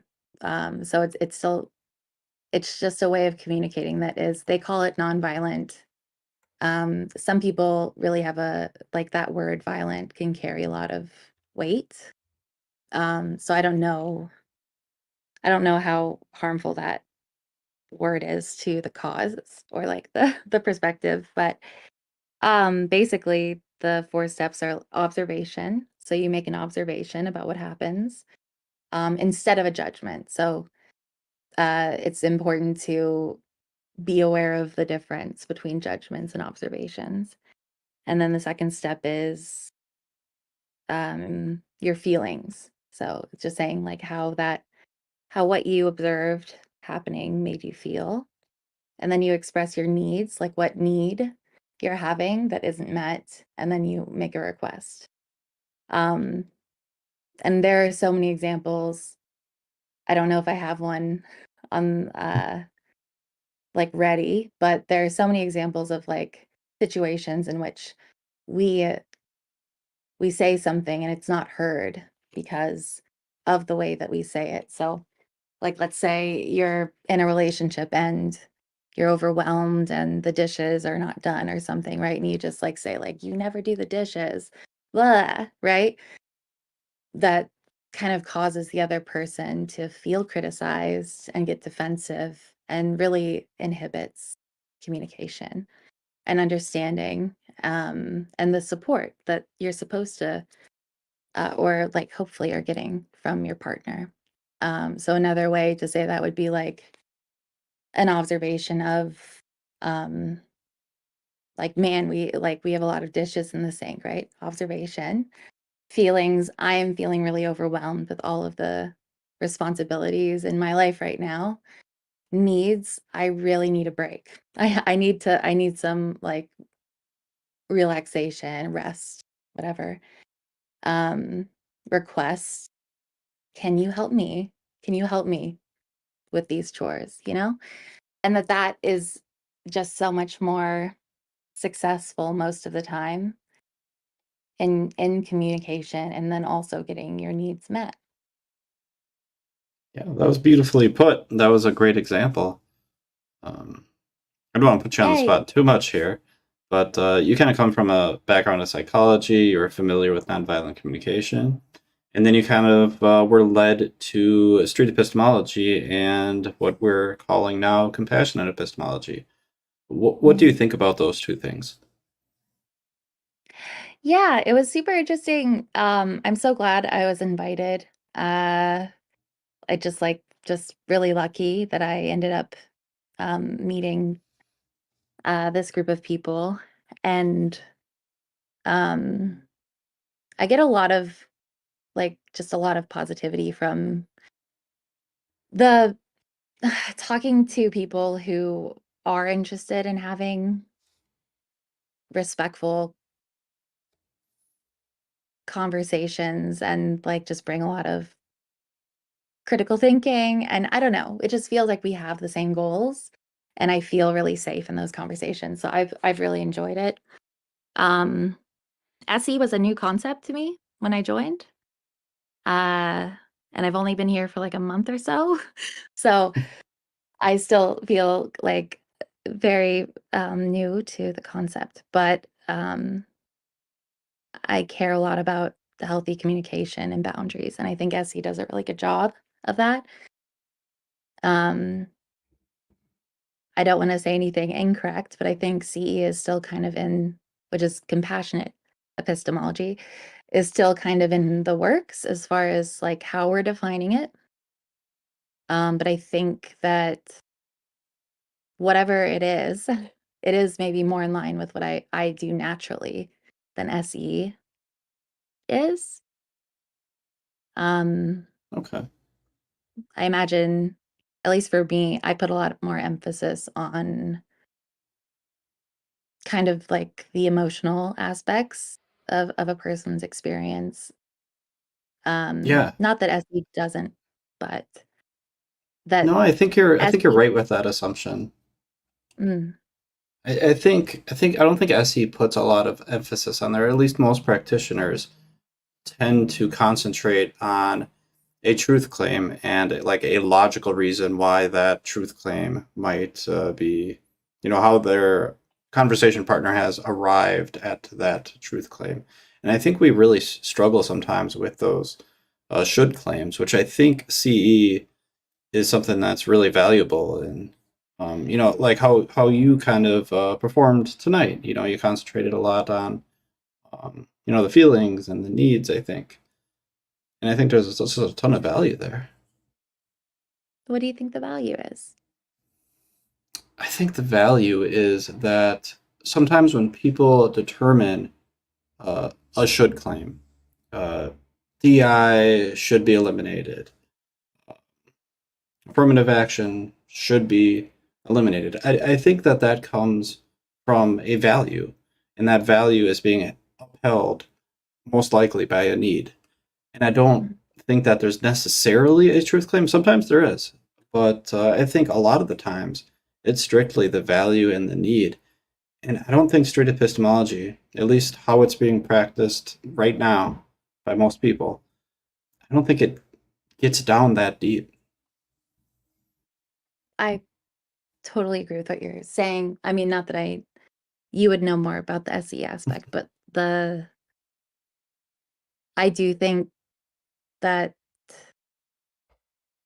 yeah, I focus on the needs because I think if it's almost like what Bear Purple was saying, it's like a Band-Aid. We can talk about um, if they're critically thinking about the logic or reason behind their belief. But that if we don't meet the need or address the need, um, it's a short-term solution. Mhm. Yeah, I think I have a tendency to agree with that. However, I think in certain circumstances, when the value a person has is truth, when they desire truth, when they need truth, I think that's when street epistemology really shines. If somebody really wants to know the truth of a situation, I think that's where it's like the perfect situation. It's just like jump right in. That's what this person wants, right? And Oh, yeah, right. I think they want I to have that wonder conversation. I wonder if there's a question or like some way we could identify or people could identify that, like where people are at, right? If it's an emotional need Um, versus like, are they looking for clarity um, in their thoughts? Like if there was an easy way to address that, that would be amazing. yeah, it's. I think the person you're talking to, your conversation partner, has to be so open. And there's a lot of people that are. There's plenty of people who are. I think the question to ask is what's upholding this belief, this confidence? And I think depending on what they say, it either goes this way or it goes this way, right? If they say, well, it's because, and then they say something that's related to a value, there you go, off to the races that Yeah. way. If they say something that is an observation, it could be this way, or it could be a social answer. A lot of people will say what they think would be convincing to you rather than what the reason they actually came up with to get them to their confidence. So that's kind of this way kind of thing. But maybe you're off to the races with street epistemology and it being a truth claim. Yeah, no, I think that's a good like starting place. Like absolutely. Yeah. I had the thought of challenge. I kind of wanted to challenge the um, comment that people have to be open to have these conversations. Mm, okay. Is that Let's talk. is that true? Yeah, yeah. What makes Hmm. you? I have thoughts, but I've tried to be straight epistemology about it. What People. makes you? How did you come to that conclusion, Pierce? Yeah, I think I've had certain conversations in the past, and they've been extremely lengthy conversations. And then at some point down the road, I discovered that that whole conversation was, I don't want to say it was a waste of time because that wouldn't be appropriate. But I think it was less productive than it could have been because this person told me all these reasons and it was like, yes, I have this reason, and I have this reason, and I have this reason, and then I have this reason, and they were all like observations, and none of them mattered. None of that mattered. It was supported by a value and a need, and I don't think that person, people, there was multiple people. I don't think they were really being open, and I don't think they wanted to explore that value and that need because they didn't have that desire to be open. Right. So yeah, they weren't acknowledging or the values or needs that were driving things. There was no like aha or like kind of self-awareness in that conversation from the other person. And that is what communicates to you that change is happening, that something valuable is occurring in that conversation. Yeah, yeah, because like if we talk about things that didn't actually get them to their confidence in that belief, if they're just telling me things that they think will be mildly or moderately convincing to me, if they're telling me things that they think are, like things that might resonate with me, I don't think there's much value in that. They're just taking kind of a shot in the dark and not really doing any introspection. And I think the introspection is the valuable part of conversations like that. What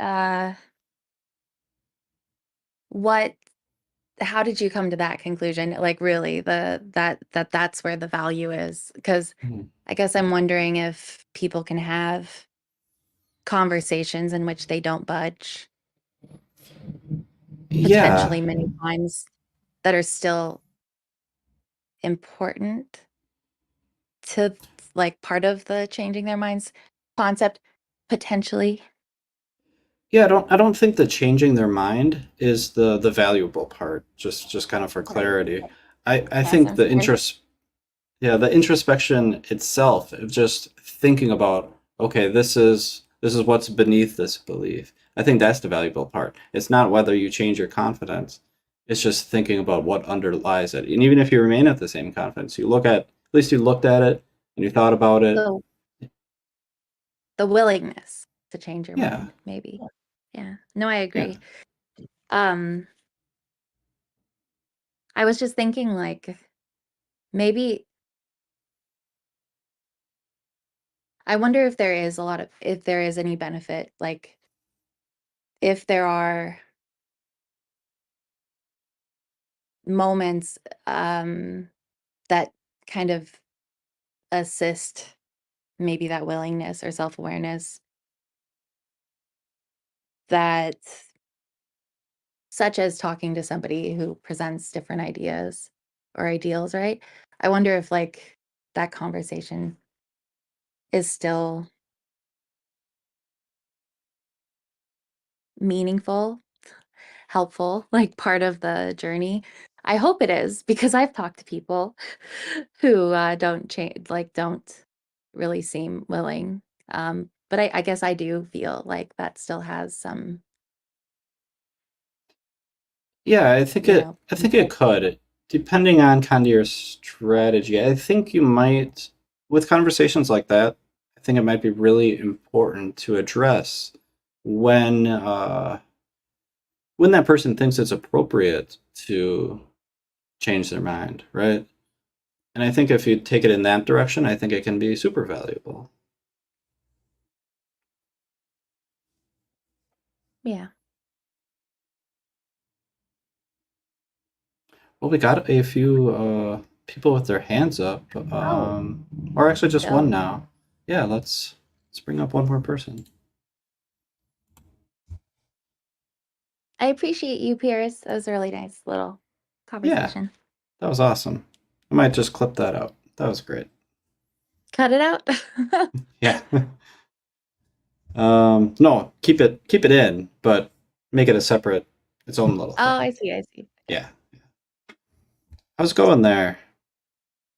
Hey guys, I really enjoyed listening to that discussion you guys just had. Very interesting. Great. I don't really have like a claim or anything like that. I don't know if you were That's hoping to okay. run SC something. I just actually had some questions in regards to what you were just discussing. Sure. So I do like I do, I guess you could say animal rights activism. I do vegan activism, and I try to um, encourage people to, take a more compassionate lifestyle by becoming vegan. And I try to point out some um, reasons for that. And I'm curious how, if possible, if I can use any of these strategies like SC or this nonviolent communication um, to basically do some sort of outreach or some sort of activism. I don't know if it can be effective for that kind of purpose. Yeah, I So, think so. Go ahead, Mango. oh, I'm sorry. Yeah. I was just gonna ask like what your goal in that outreach, what is your goal? Yeah, so essentially my goal is to convince this person that they should become vegan. If they align with it ethically, like not wanting to cause unnecessary harm to innocent animals, I would, encourage these people to essentially align with that with their actions, right? So that would be like the first step is to assess if they care about animals in the first place. If they don't, I really don't have.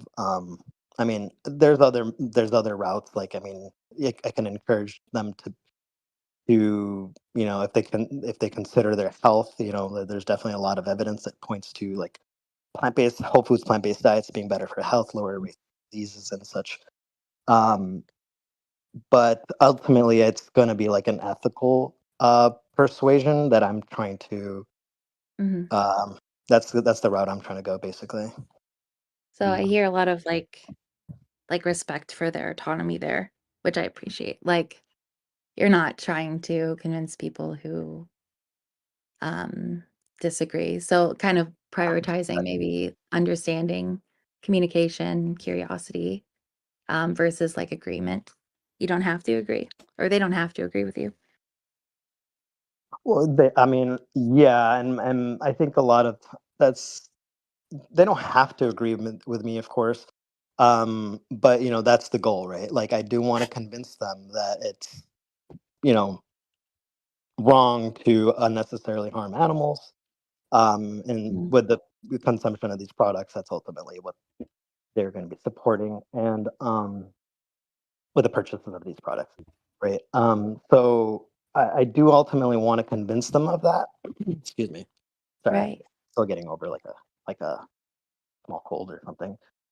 But I'm not going to tell them that you should care about animals. I'm not going to tell them You want to be that. more you want to be more successful with your convincing than that.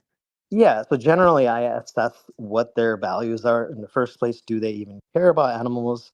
Do they, like most people do? And with those people, those are the people that I generally try to, I guess you could say, outreach or try to convince that they should. Because the thing is, like, most people care about like dogs and cats and stuff, but then they don't give that sort of moral consideration to other animals. And my usual like train of logic is, I guess, if they do care about dogs and cats and other humans, then I think you should extend that same sort of compassion to these other animals that have the same capacities to feel pain, to suffer, to experience joy, happiness, love. Mm. Right. So like these other animals that most people eat, like cows, pigs, and chickens, have the same exact capacities, right? And so I would want to convince them to just essentially extend that same compassion that they have for like cats and dogs and other humans to these other animals, by not funding the horrible like atrocities that happen in animal agriculture. What I I think think Piers should go. what I think I'm might sorry. be something that's really valuable in this situation, we could kind of, go back and forth and kind of explain how we would handle such a, our what our approach might be. But I think it might be valuable if you role play as a non-vegan and we role play, well, as a vegan activist who might be practicing compassionate epistemology, let's say, and kind of play that out, and you might get an idea of what our strategy might be. That sounds really cool, actually. Yeah, I mean, you did you want to do that now? I don't know if you want to Yeah, like how much time you have. Oh, okay, cool. Yeah, that sounds cool. yeah, we got about 15 minutes here, so I mean, if Mango, are you down for that? Oh, sure. Are we both? How do we do that? Should one of us be the vegan or the Well, not vegan? I was thinking your name's blocked out because I'm in streamer mode. I was thinking you would be the non-vegan, Okay. and not you, Mango, the other person. I know that got Oh, confusing. oh, Yeah. Yeah, Call and me then we Dingus. would be Totally okay. what's that?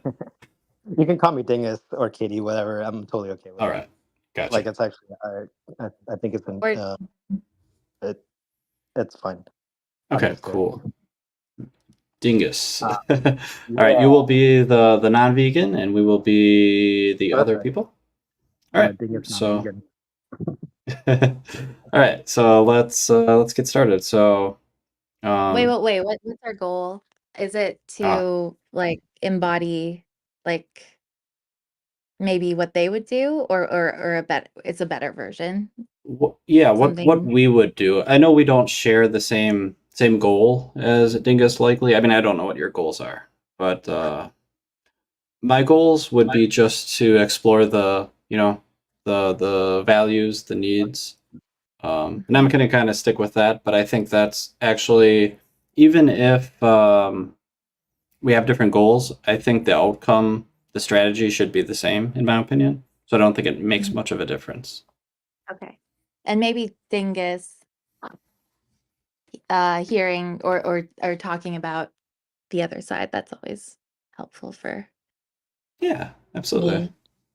I just before I forget, can I ask you just a question before we do this role play thing? Of course. In regards to what you guys were talking about earlier, you Hmm. said something about you guys were having a discussion about how valuable SE is, and there was some other strategy mentioned. I think it was like CE or something.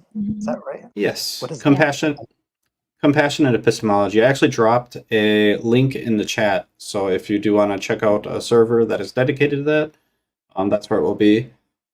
It's just getting started. We don't have a super firm framework for it, but Oh, it's something that I'm excited about.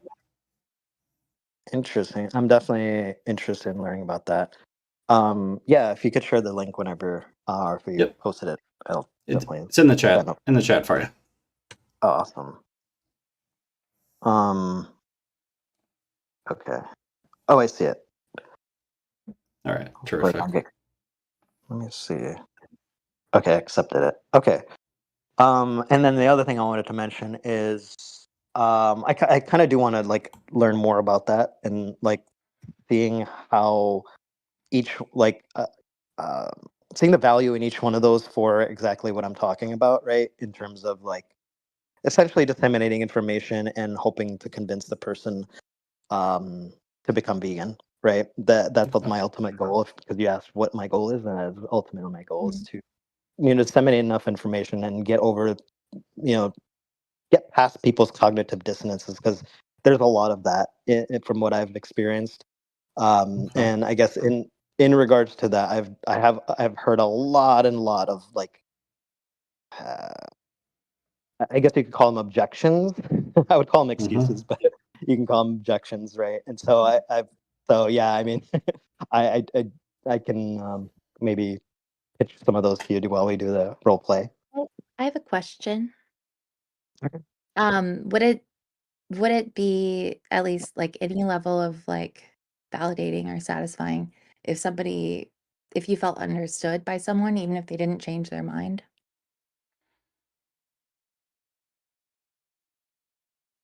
I think there's some level of satisfaction, but ultimately like the thing I'm doing is not really for me, right? It's like this has like no benefit to me per se. Like sure, if somebody understands me, I think that does give me some level of like I do appreciate that understanding, and I guess you could say that meets like one of my needs, right? But the request doesn't get satisfied. So if I'm looking at it through the lens of like nonviolent communication, but so like then ultimately, animals are going to be like it's still going to continue, the process of that. So I don't know if that's like entirely satisfying to me.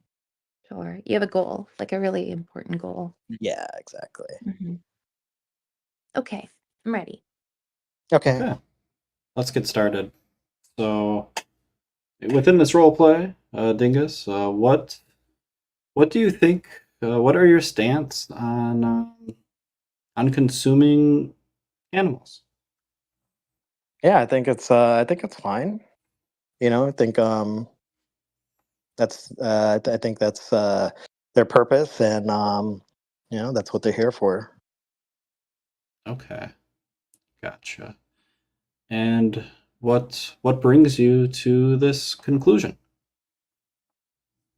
Well, we've been doing it for thousands of years. We've been, eating animals. Animals eat other animals.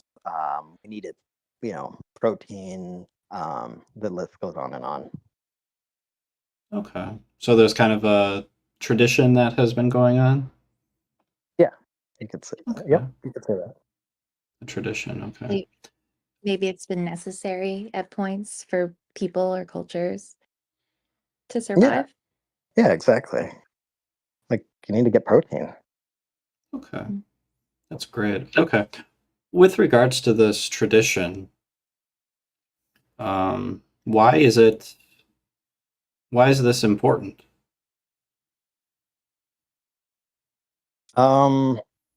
Why is it important? Hmm. I don't know if it's solely tradition that's important. I think it's also just um it's just something that we've done. So, why stop doing it if this has worked out for us? Mhm. Okay. Could there ever be a reason to stop doing a tradition? Yeah, definitely. Yeah, Okay. I would say so. Could there be a good and valid reason to stop doing this tradition of eating animals?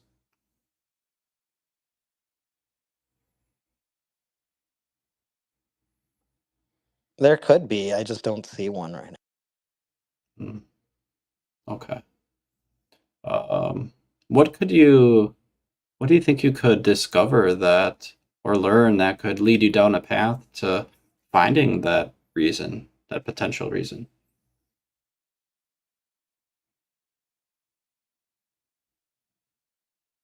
now. What could lead me down the path to finding a potential reason? Hmm. Hmm. Probably just information, more information. Hmm. If I found out that I don't um I don't know if I found out something about it that's just um like it's bad for us or something like that, maybe I would change my perspective on it. Hmm. So if you found out that consuming animals was bad for your health, is that kind of what you were saying? Yeah, like if there was something in that we found out that's not good for us to consume animals or something like that, then Okay.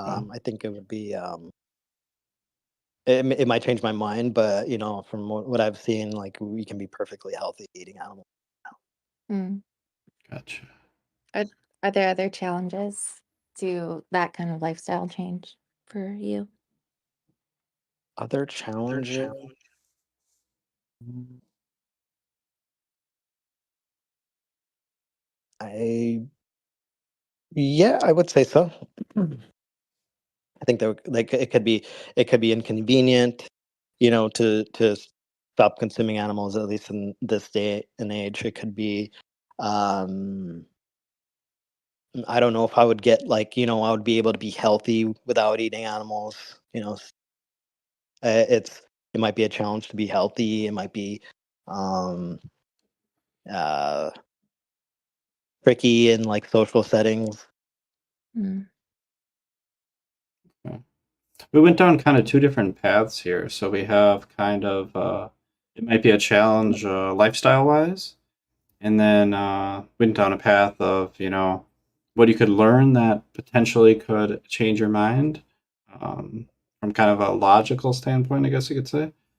Which uh, which way do you think you would be more likely to change your mind if you found out that changing your lifestyle wouldn't actually be that difficult? Would that be more likely for you to stop consuming animals, or if you went down, you like discovered some logical things about eating animals, do you think that would be more likely to change your mind and stop eating animals?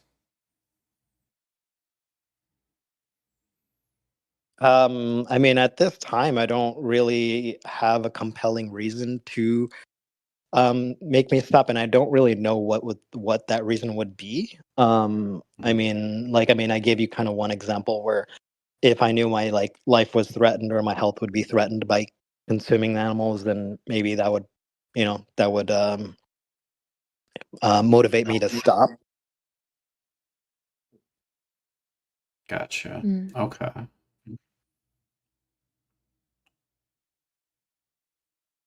I have some thoughts, but I don't want to derail the activity. It would. Okay. Well, I'll let you derail in a little bit once I run out of things. Right, How no, about? perfect. Okay. Okay. That was a bit of an experimental question that I just asked. I didn't know how to. I wanted to kind of have you pick a path, and that was really an interesting Uh, response. Sorry, can you repeat the question? Maybe I didn't understand it completely. Sure. Let me try to rephrase it in a better way. If you were to go from a meat eater to a non-meat eater, Mhm. do you think it would be because you found out that the lifestyle change wasn't as difficult as you anticipated, or you found out that it would be easy, or would it be more because you found a logical reason to go from a meat eater to a non-meat eater?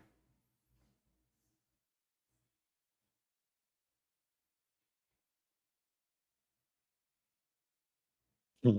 Um, I think it still comes down to like some sort of motivation to do it. I just don't Mm, understand. Like I think it would just be some sort of motivation. I don't really see any sort of motivation right now other than, you know, something that would affect me personally. gotcha. What's underlying that motivation? Is there anything that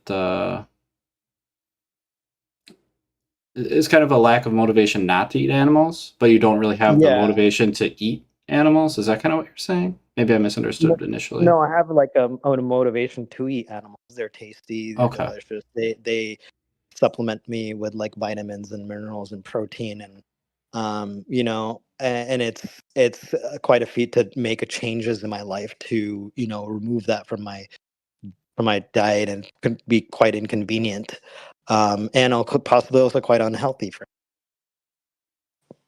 Okay, gotcha. So you kind of made an observation that this meat has a lot of things that your body needs to, continue being healthy, Mm. and you kind of consume the animal products, animals, meat, uh, kind of just to stay healthy because you really want to stay healthy. It's kind of something that you really want to do. Yeah, absolutely. I mean, I don't want to I don't want to be unhealthy and if it's if it also it's like this change it seems like it's a lot of work. It seems a Mm, bit extreme. I don't understand why I would just stop consuming animals when when I can when I'm living perfectly fine now doing that, and they're quite tasty. okay. So I'm hearing kind of two things. Like you have this desire to be healthy, and then there's also the secondary thing, like making a change would be like a lot of work. What Yeah. could motivate you to have that motivation? What could get you to that motivation to make that change?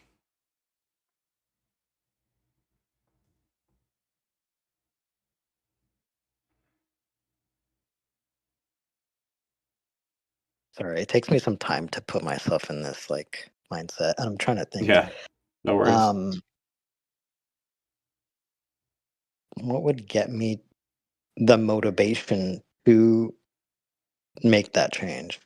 I think we're kind of like, I feel like we're going in circles here because like We my might. motivation would be to like benefit myself, right, in some way. Gotcha. And that would like compel me to like make these drastic changes in my life, Okay. like a Let's break lifestyle out. Let's break out of the circle with a Okay. hypothetical. We're gonna break this chain with the hypothetical. If you were to discover that not eating animals was actually more healthy and it would increase your health, would you be motivated enough to make that lifestyle change? Good question. I might be motivated to make that change. Just really depends on the benefit. I guess the cost benefit. So if it's a minor, health benefit, um, considering all the sacrifices I'll have to make, and the things I'll have to give up. So yeah, I guess it really depends. I'm not extremely concerned about my health. Like I'm not a health nut or something like that. Mhm. So but I just don't want to be unhealthy if I became like vegan. And on top of that, there's just no good reason I feel like to do that. Okay. What I'm going to do here is kind of a real reason check. So, if you, to your satisfaction, were to, and when I say real reason check, just to seeing, I know this is not a real scenario, obviously, Okay. but it's checking to see if this health is actually the main motivator. So, for the belief, the main reason. So, hypothetically, if you, to your satisfaction, were to discover that being a vegan, No, you will actually be more healthy than being a meat eater. Let's say being a meat eater, you're still able to survive, but you're not as healthy. And if you're become a non-meat eater, you would actually be healthier. Would you make the switch, or would you stay consuming animals and meat? yeah, I mean it's just like it's not really the main motivator. I guess we don't really have to do the hypothetical check. I'll just tell you it's not the main motivator. Okay. I care about my health, and I just want to, because right now I feel like I'm perfectly healthy eating animals, and so in that sense, I want to continue doing what I am that maintains my health. And the second thing is that I enjoy eating animals, right? It brings me pleasure. So to give up something like that, if even if it brings me minor health benefits, I don't know if I would want to. I don't know if that would compel me to become vegan. Gotcha. Okay, so the reason I asked that was to see if the health concern was really a It's not a primary. right, exactly. So, in this, when I'm talking here, I wouldn't actually be saying this to the person. This is kind of what's like going in my head. You're getting the inside edition here. So, yeah. So what I wrote down on my notes was I got health, and then I crossed it off, and then I circled enjoy because you said that you enjoy eating animals, pleasurable, tasty. I think Yeah. those are things that you said. So then that tells me we don't need to talk about health related things anymore. I could talk about health related things till I'm blue in the face, and I don't think it would change this hypothetical steelman's Yeah. perspective, right? So now that's where we need to switch gears and talk about enjoying. So it sounds like when you eat animals, you get this pleasure, you enjoy the taste, and it sounds like that's something that's really important to you. Why is this important? Why do you value this? Why do I? Because it brings me pleasure. I mean, I think everybody values that on some level. Yeah. Is eating meat and animals the best? Is it a good strategy for obtaining pleasure? Yeah, I would say so. Tastes good. Could I mean, could have you ever had bacon? Right. yeah. Could there be alternative strategies that are just as pleasurable?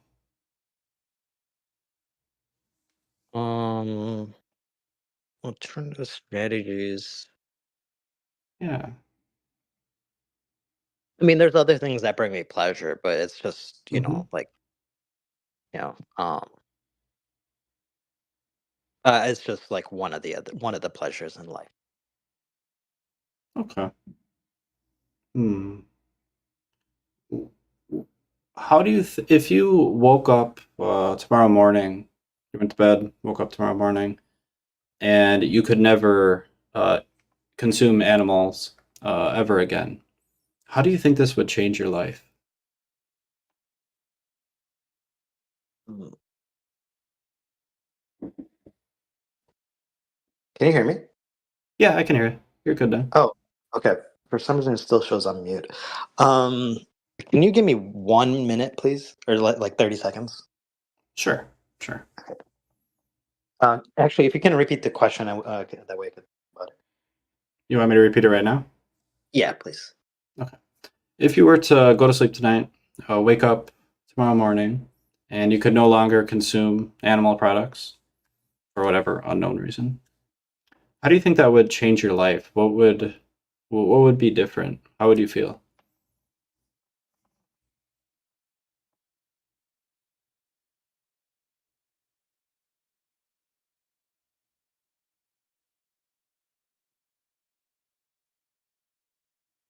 Do, do, do, do, do, do, do, do. Already said he'd be back in like a minute. Hmm. Mango, how do you think this conversation is going? No, it's super interesting. I I feel like I've had this talk with people before, so I have like a lot of thoughts, but I thought the hypothetical was a really good like angle. And I think Can he did a really good job. Oh, sorry. That Can you he's hear me back. now? Yep, we can Mhm. hear you. Oh, okay. Awesome. I don't know. I would. I think I would be upset. Um, I can't consume these things that I consumed for most of my life, and these things that bring me pleasure. I think I would be pretty frustrated. Okay. Frustrated. You'd be frustrated, if I'm understanding correctly, your frustration would stem from not being able to receive this pleasure that you get from consuming the meat, because you really have a desire to have this pleasure in your life. Does that sound about right? Yep. Okay. Mm. Interesting. I wonder. So I was thinking with the bacon question, right? You said you were like, bacon's great. Have you had bacon, right? Yeah. Here at home. And maybe someone who would not be interested in switching would say fake bacon is terrible in comparison or Hmm. something, right? Hmm. I wonder though, just like for your own maybe perspective taking, I wonder if there are things that like if you had to eat them in place of other things um, for the rest of your life, that it would be really hard or disappointing, right?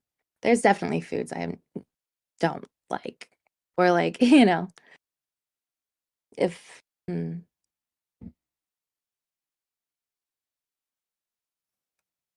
I'm trying to I'm think. sorry. Okay. Yeah, okay. I don't know. What foods do you really enjoy? Like bacon, Oh steak. no, actually you. I'm actually talking to you, and I'm sorry if I derailed the thing. I'm sorry. Oh, okay, that's okay. Me personally, so yeah, I mean, like those things that I mentioned, obviously I did like them when I used to consume them, but it's Hmm. again, I'm just gonna like it's so the thing that compelled me to become vegan is the ethical reasoning, right? That's the law. Yeah. That Yeah, so it's not because I didn't like the taste of these things, and yeah, of course, everybody likes bacon and stuff. Um, so right now, like the things I like, I mean, I like all kinds of different cuisines. Like I love Thai food, Indian food, Mexican food. What So what else? if you couldn't eat Thai food anymore and you only had to eat like meat? Oh, amazing. That would be really Mm. disappointing. Despite Yeah. and if it was like not, not ethically like harmful, but you could never have Thai food again. Oh, like say like some lab grown meat or something like that. Yeah, Um, yeah, but like without that whole it's kind of thing. weird to like imagine this. Let's just say I couldn't eat Thai food. Um, but I could eat like a steak or something like that. Right, like, and Yeah, I think I this is I a hard I, comparison because I wouldn't be that like affected. I guess I wouldn't be yeah. dramatically affected.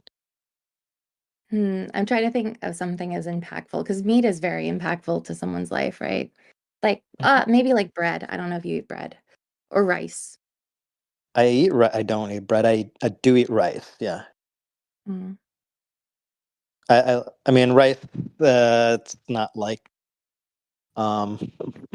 I could probably do without rice, but it is I'm because also I'm recognizing that this might not have been the best angle because I think maybe you probably do understand how hard it is because you've done it yourself to cut out meat. So Oh yeah, absolutely. That's kind of yeah, the perspective I was sharing, right? With yeah, yours, yeah. So, like, I mean, I understand, like, it's something that people really appreciate as a pleasure, but and so this is kind of why I'm, I'm just kind of wondering if like SC has any sort of value in this because the way I see it is that it really kind of dissects somebody's mind and the way they think and the logic they use and the reasoning. But mm, it's not really good to contest any of that, right? So and actually it may even reinforce that. So for like let's just say I was an actual meat eater and just me telling you all those things just kind of reinforced in my mind why I do those things and they just seem logically consistent. And it seems good because there's no sort of like objection. There's no sort of like objection handling. Like you're not countering my objections or my arguments, right? right. um, or my reasoning for that matter. But from that sense, I'm not sure how valuable Yeah. SE is. No, Sense. I agree that that was yeah. But maybe Um, CE is a little different. I'm not sure about CE.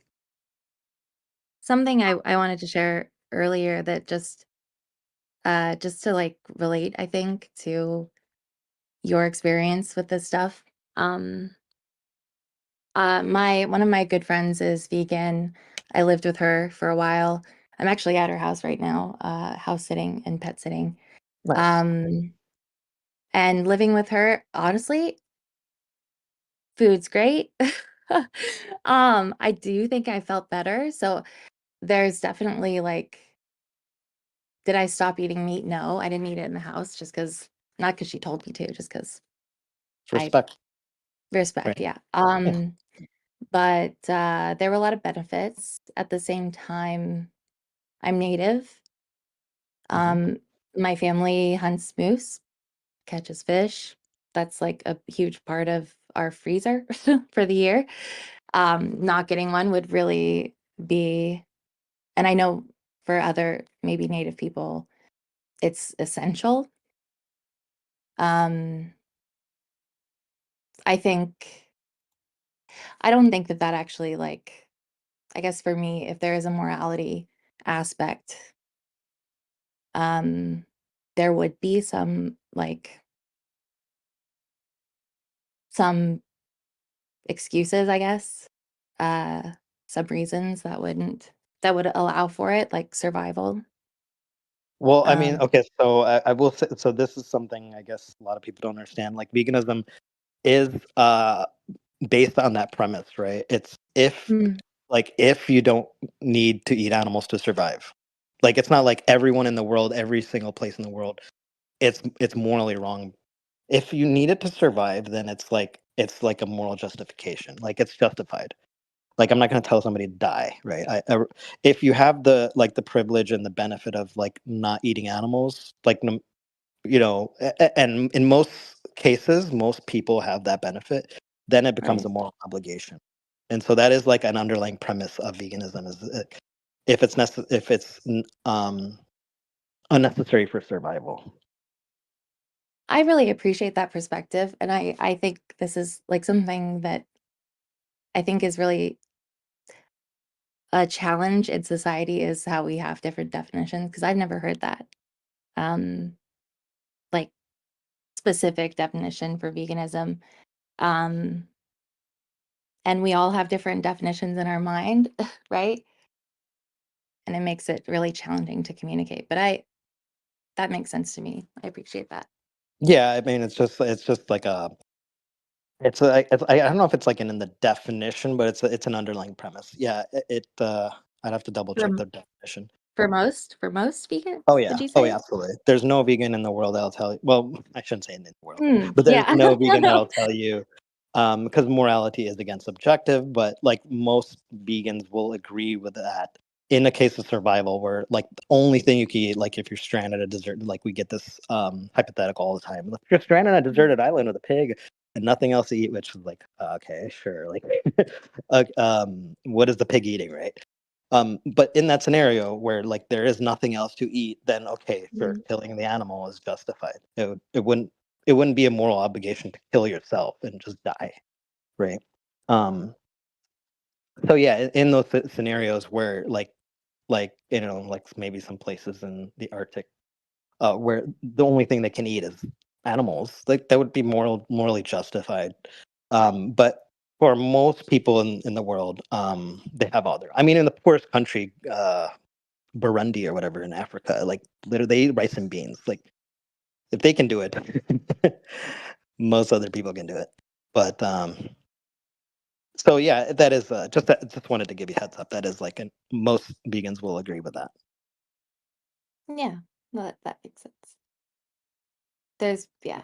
I haven't heard a single vegan that disagrees with that. So it's got to be like Oh, well, inherently yeah, part of. I think that's like what selection bias, right? Like I surround myself with like-minded people. I forget that racists exist, but they do, you know. So just jumping back to kind of your goals and how this conversation went. Sorry, I kind of when you guys were talking, I kind of mentally checked out. There was I was trying to get something off the stream, so So I apologize for that. But regards to our conversation that we were having, did you see that? Do you think that there was a benefit in that to achieving your overall goal? so okay, maybe you were checked out when I was going over this. I don't think there is because I don't see the value in SC in terms of this because you know I do see that there's like a benefit in assessing people's values and their I guess their reasoning for certain claims, right? Mm-hmm. But I don't see the value in trying to convince somebody of something because when we're just looking at it like, hey, what do you think about this? And like, for example, you were asking me like, um, I don't know, like you're asking me like, okay, so like you think it's healthy and stuff.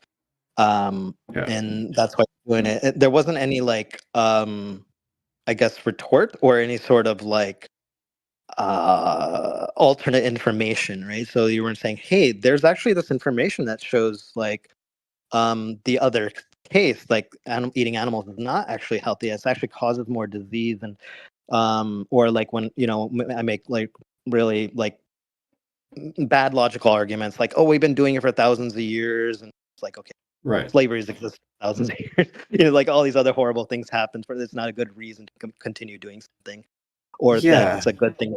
Like there's no like alternate feedback or like objection handling, as I would say it, right? Gotcha. Yeah. So I it doesn't think. really, and I think what it does is actually it affirms their position. Like they feel like more solidified in their position. In not all cases, right? But in some cases, they can do that when there's no other information provided. So counter information, I should say, rather than counter argument. Like counter information, like if it kind of solidifies their position because then they see it as like, oh yeah, this is why I do this, and it's in their head. It seems like logically consistent, and it seems like the right thing they should keep doing. I hear you. Yeah. So yeah, I wasn't presenting evidence. I wasn't telling you, what conclusion you should come to. It was, strictly asking you how you got to your conclusion, right? So, what I think is important, and I could be mistaken about this, but I think when there's kind of two different routes, this is true, we should do this, we should do this, whatever the case might be, and somebody believes on this side, I think for someone to go from this side to this side, I think most of the time, more information won't get them from here to here because they are holding on most of the time to something, an observation, a piece of evidence, a value, a need, something like that, right? And until you discover that and examine that, and really figure out if either A, that is so important to you that you need it and you can't go on without it, right? Or that that observation is valid and that logical path of conclusion actually is satisfactory to, or is logical to your satisfaction, right? You think that that path is super solid, right? Until you examine that and let go of that, there's no switching sides, in my opinion. You can present evidence till you're blue in the face, but I don't think it's likely that a person will swap sides. Is it possible? Yeah, of course, definitely. But I don't think it's common. Yeah, I mean, I don't know about that because I mean, the thing that made me swap sides was information, right? But why It's did you new information. switch? What made you Um, switch? yeah, so I actually didn't have any vegan or vegetarian friends or family or anything, and I just saw a Mhm. YouTube video that presented the information, like kind of like kind of went over like the common objections that I kind of pitched at you, like, oh, appeal to tradition, appeal to nature and all this stuff, right? Like, oh, lions do it, appeal, which these are all like logical fallacies, but Yeah. they're not based in like sound logic or like Mhm. sound reasoning. And so like they presented the common objections that we all have like built up in our heads, and he presented the counter arguments for them, right? As I'm mentioning to you, like, well, horrible things people have been killing people for thousands of years. This just because humans have eaten meat for whatever 100,000 years doesn't mean it's a good thing to do. Doesn't mean that we should continue doing it, right? Appeal to tradition and like appeal to nature, like, oh, just because the animals do something in the wild, like, doesn't mean that we should mimic their behavior, right? Animals like eat either babies in their wild, doesn't mean we should now eat our babies, or it's a good Mhm. like moral justification to do it. So like these arguments were like presented in like this video and then like the counter arguments, and that's what made me convinced, like, okay, there's no actual good reasoning, like sound reasoning, to continue eating animals. It affects my health. It obviously affects innocent, conscious, sentient animals. Destroys our environment. So like, what is like? I couldn't find a good like logical reason, and that's what got me to shift my position. I said, okay, I need to become vegan. Of all these things that you learned in this video, was there one that stood out that was more important to you than the rest? Not really. But well, I mean, there was a short part of it that showed the actual industry, like the factory farm, like graphic footage. It was very short, I think. But for me, the thing that really convinced me was the arguments, the counter arguments to all those. Like he Hmm. showed, like the factory farming, like undercover footage and stuff. Yeah. It's horrific, but I don't think that's the thing. Like, and I've noticed, like, as I'm doing outreach, I've showed this, like, these videos to plenty of people. They say it's horrible and stuff, but that doesn't ultimately convince them to switch sides. It's Yeah. presentation of new information, like, hey, you can actually be healthy without eating animals. You can be healthier, or that maybe some of these things that we've been conditioned to think, like, eating animals is fine. Maybe we should question that and, like, think about the reasons why we continue doing it. Hmm.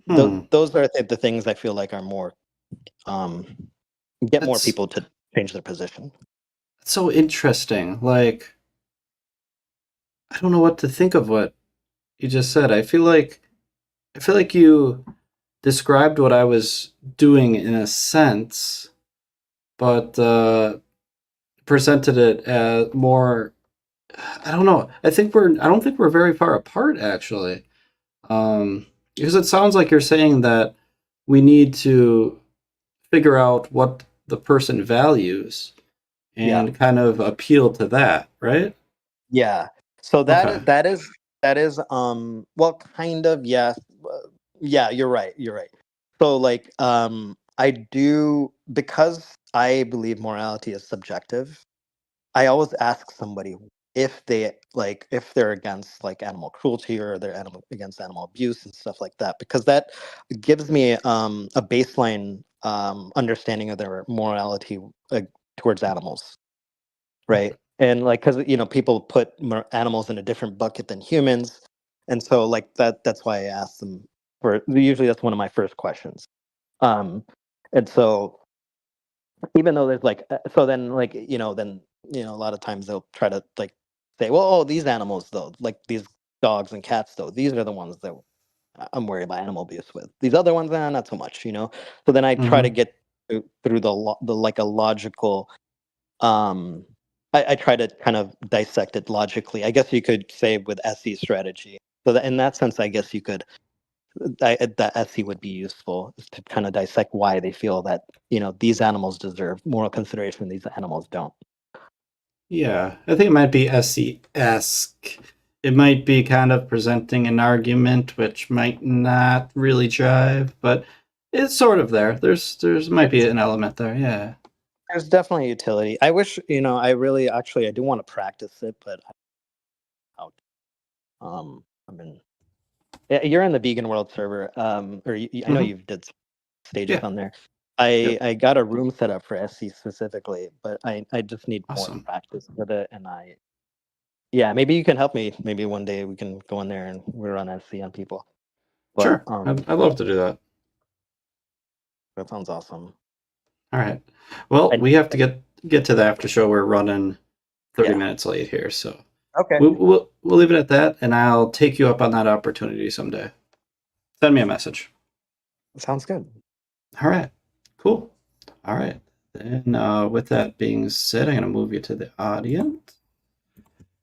And we are going to wrap up the show. We're going to get to the after show. I'm going to drop a link into the chat. That is how you can get to the after show. And before I end the show, Mango, you have any last words? Yeah, just thank you. Thank you for inviting me. I really enjoyed that, despite how nervous I was initially. It was really fun and not as intimidating as I thought it would be. So, and I appreciate everyone who came and talked. It was really respectful and nice. Cool. All right. With that being said, I'm going to press the magic button that plays a song, and that'll be the end of the stream.